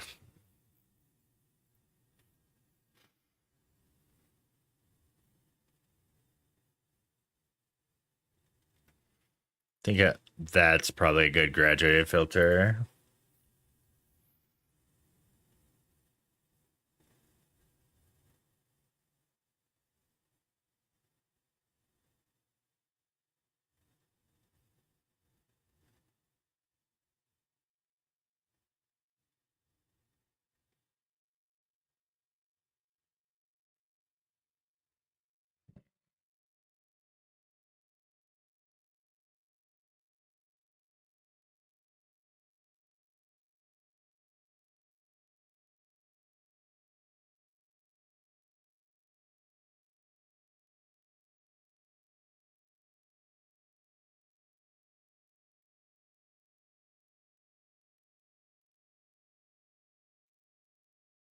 Oh, thank you.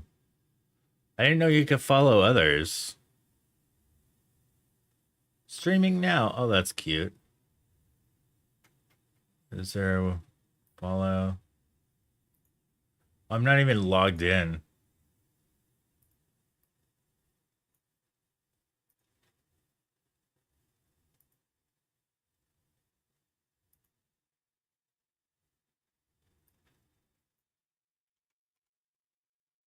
I mean,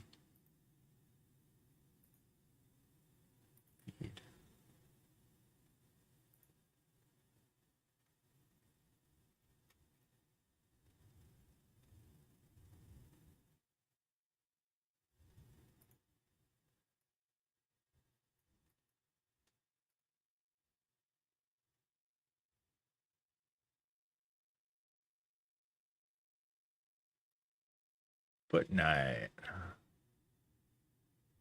Follow.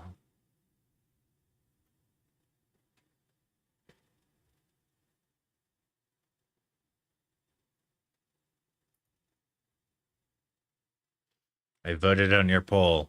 I am the one vote on your poll. Oh.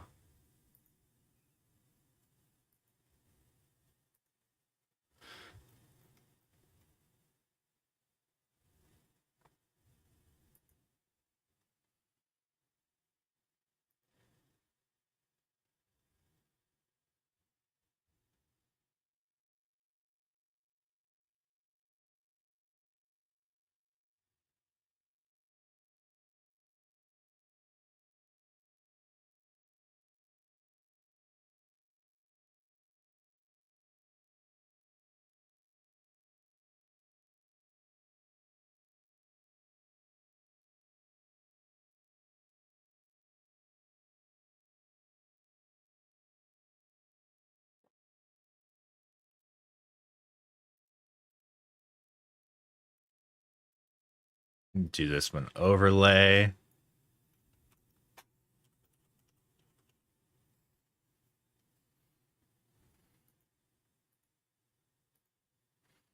What would be a good overlay?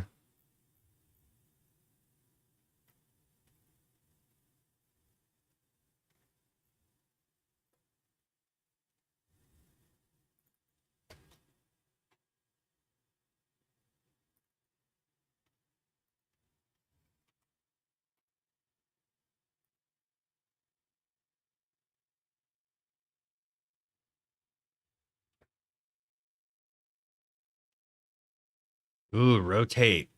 Oh, that's a good one. Okay. Paste button. Rotate right. Rotate left.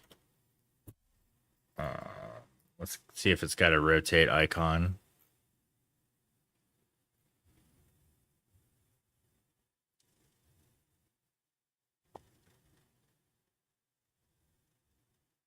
That's kind of a rotate icon.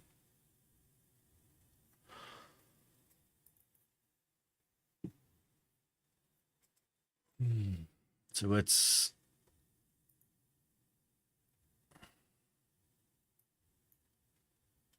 says control plus open bracket.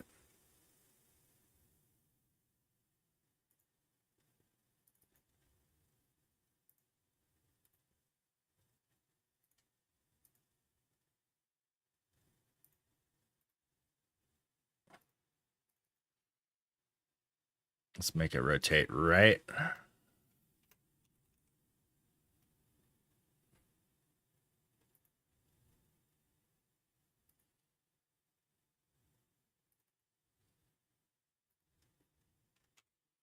Control and close bracket. Dude, making some progress.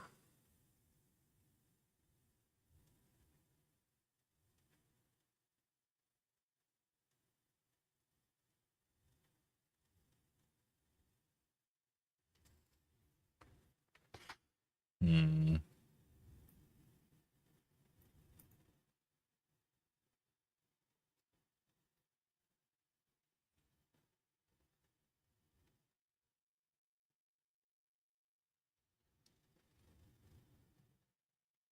I don't know if I'm going to put before or after in there. Snapshot, preset.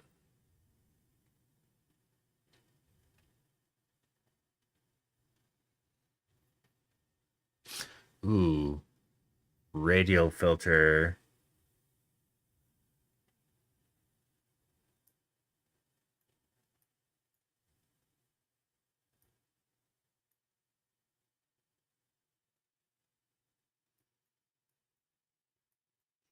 Put the rotates down there, I think. So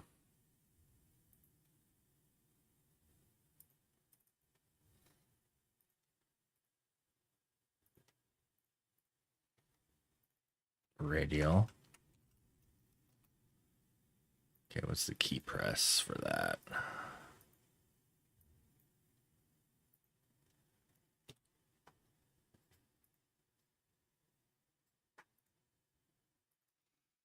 Is there a better icon for that?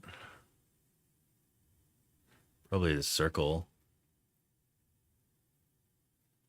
Or maybe this ant circle.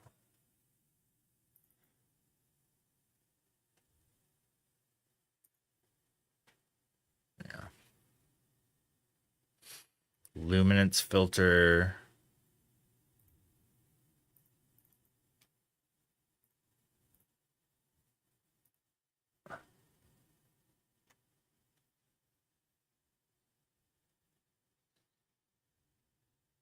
That's awesome.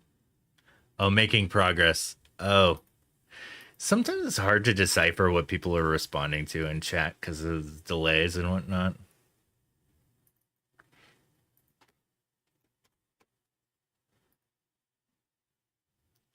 I made it quite a bit better with the text to speech that I have fed to me. But I mean, if the chat got any more active than this, like, oh my god, text to speech would get overwhelming pretty quick.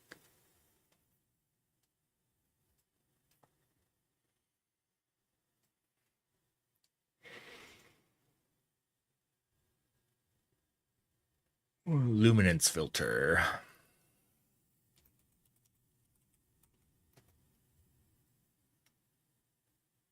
It's still exporting. Is there like a light or something?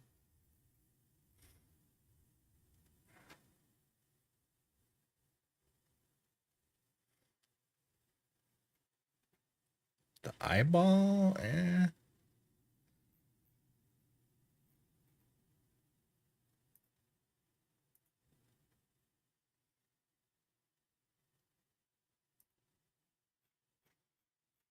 Photoshop tools pack.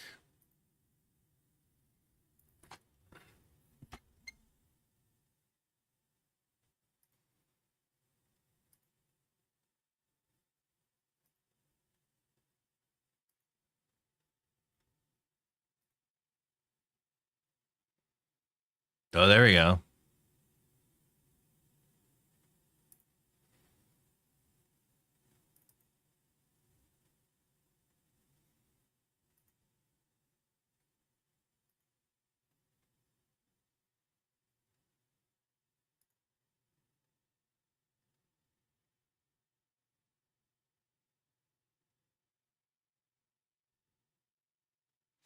Color range.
I'm gonna paste. So always, I'll make it always show.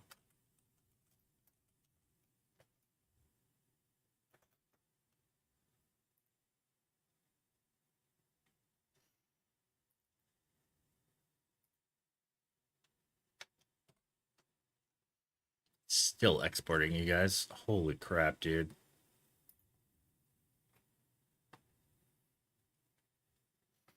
But it's almost. Can I switch to there?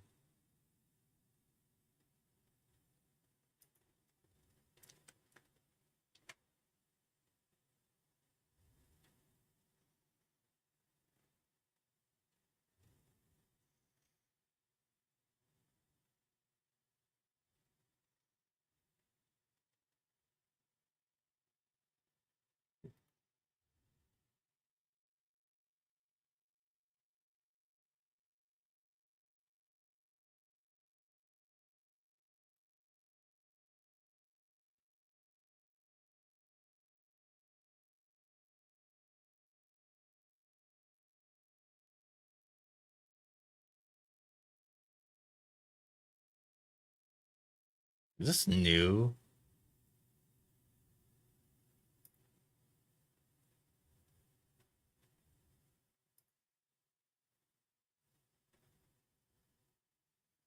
$2009.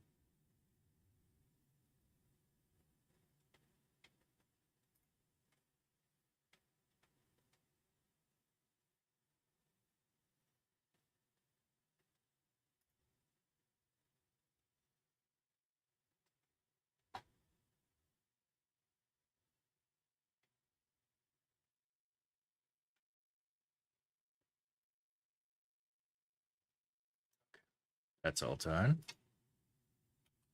All right, got that in there. Go to sequence.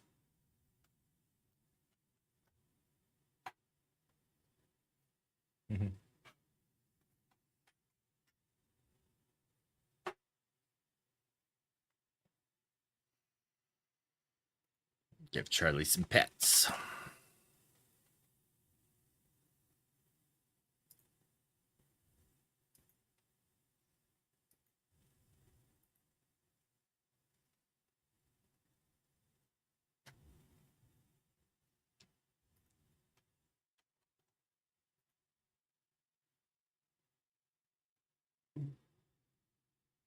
It really stops responding quite well. Oh yeah, look at that. Select all.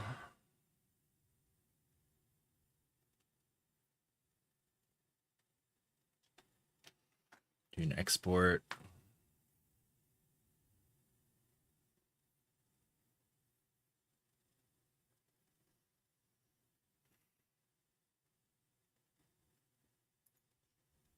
Oh my gosh, it's 3 in the morning.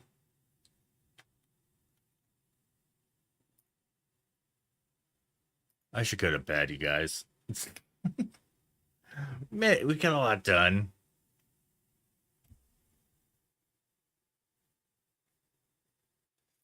Got quite a bit done. Holy crap, dude. 35 bolts caught. I'm gonna hide that. Erased from existence. Man, it's been great hanging out with you guys again. Hopefully I'll try to be able to make these more frequent. I had some good stuff to work on tonight that wasn't sports related, so I don't like share photos of people's kids and whatnot, which I don't want to like be that guy. Although we are taking some pretty magnificent photos of the sports. It's really good. Let me load up photography live streams. Oh, we are number 2 with 4 viewers, it says. Oh, that's why I hide the viewers. It felt like there were so many more of you guys. I mean, there was over the course of time, but it is late. It is super late.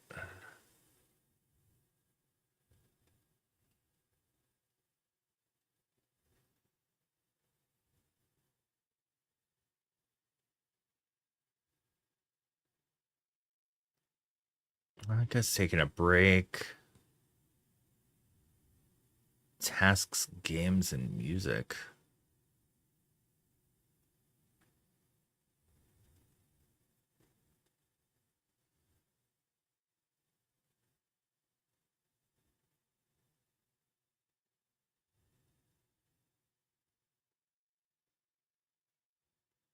Yeah, it is a Saturday night. That is true. I should expect people to have more of a life and not be in Twitch chat on a Saturday night. Or streaming for that matter, really. I'm kind of it's a rare Saturday where I'm not really doing much. Well, I did Storm Chase tonight. Oh boy. Well, a 4-person raid wouldn't be really that big for any of these people that I'm looking at on my friends list.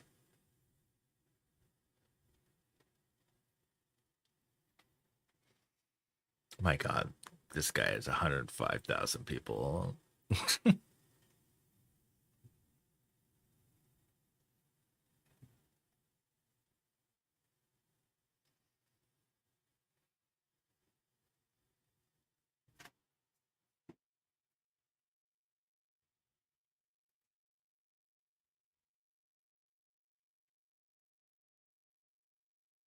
Oh yeah, I have ads now.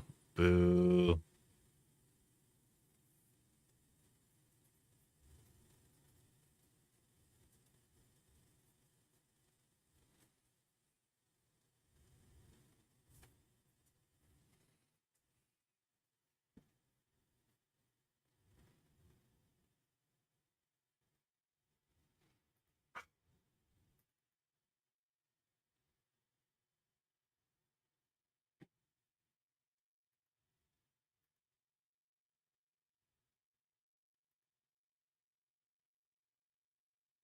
Looking around.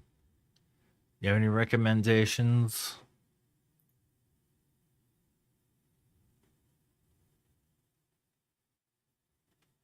Retro night.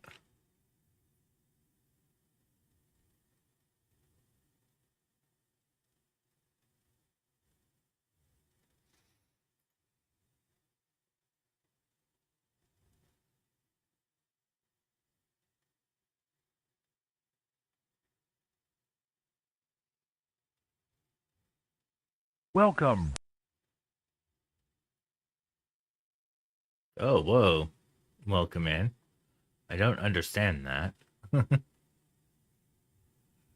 hope you're having a good evening.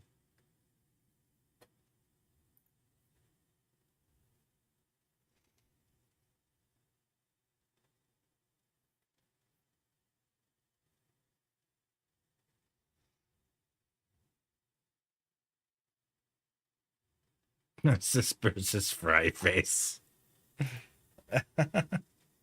Hi. Good evening. I'm looking for a channel to raid at the moment. I'm winding down. It's been a fun evening. I captured 35 lightning bolts tonight, which is really not that many, but it's something.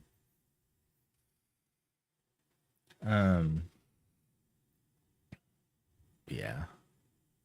I think I might raid this channel. Only has 4 people. Only has 4 people in there. But it looks like a fun Zelda stream. Playing some Ocarina of Time. Looks to be a VTuber. Yeah, I love me some Zelda. So I'll raid this guy.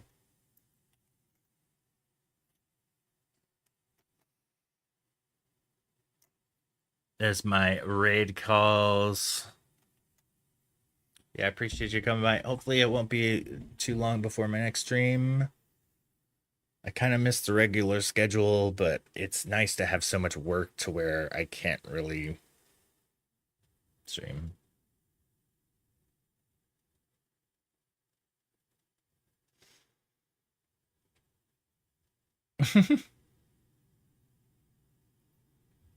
Okay. Well, that's somewhat hostile, a message. Yeah. Yeah, I need to hone up on my Japanese because I'm heading to Japan in March. That's gonna be fun. Oh, the camera store. Oh, it'd be so good. All right. DFC 72 Neon. You're gonna get some viewers. Thanks, everybody. I'm gonna hit the outro and go to bed. Good night, everybody.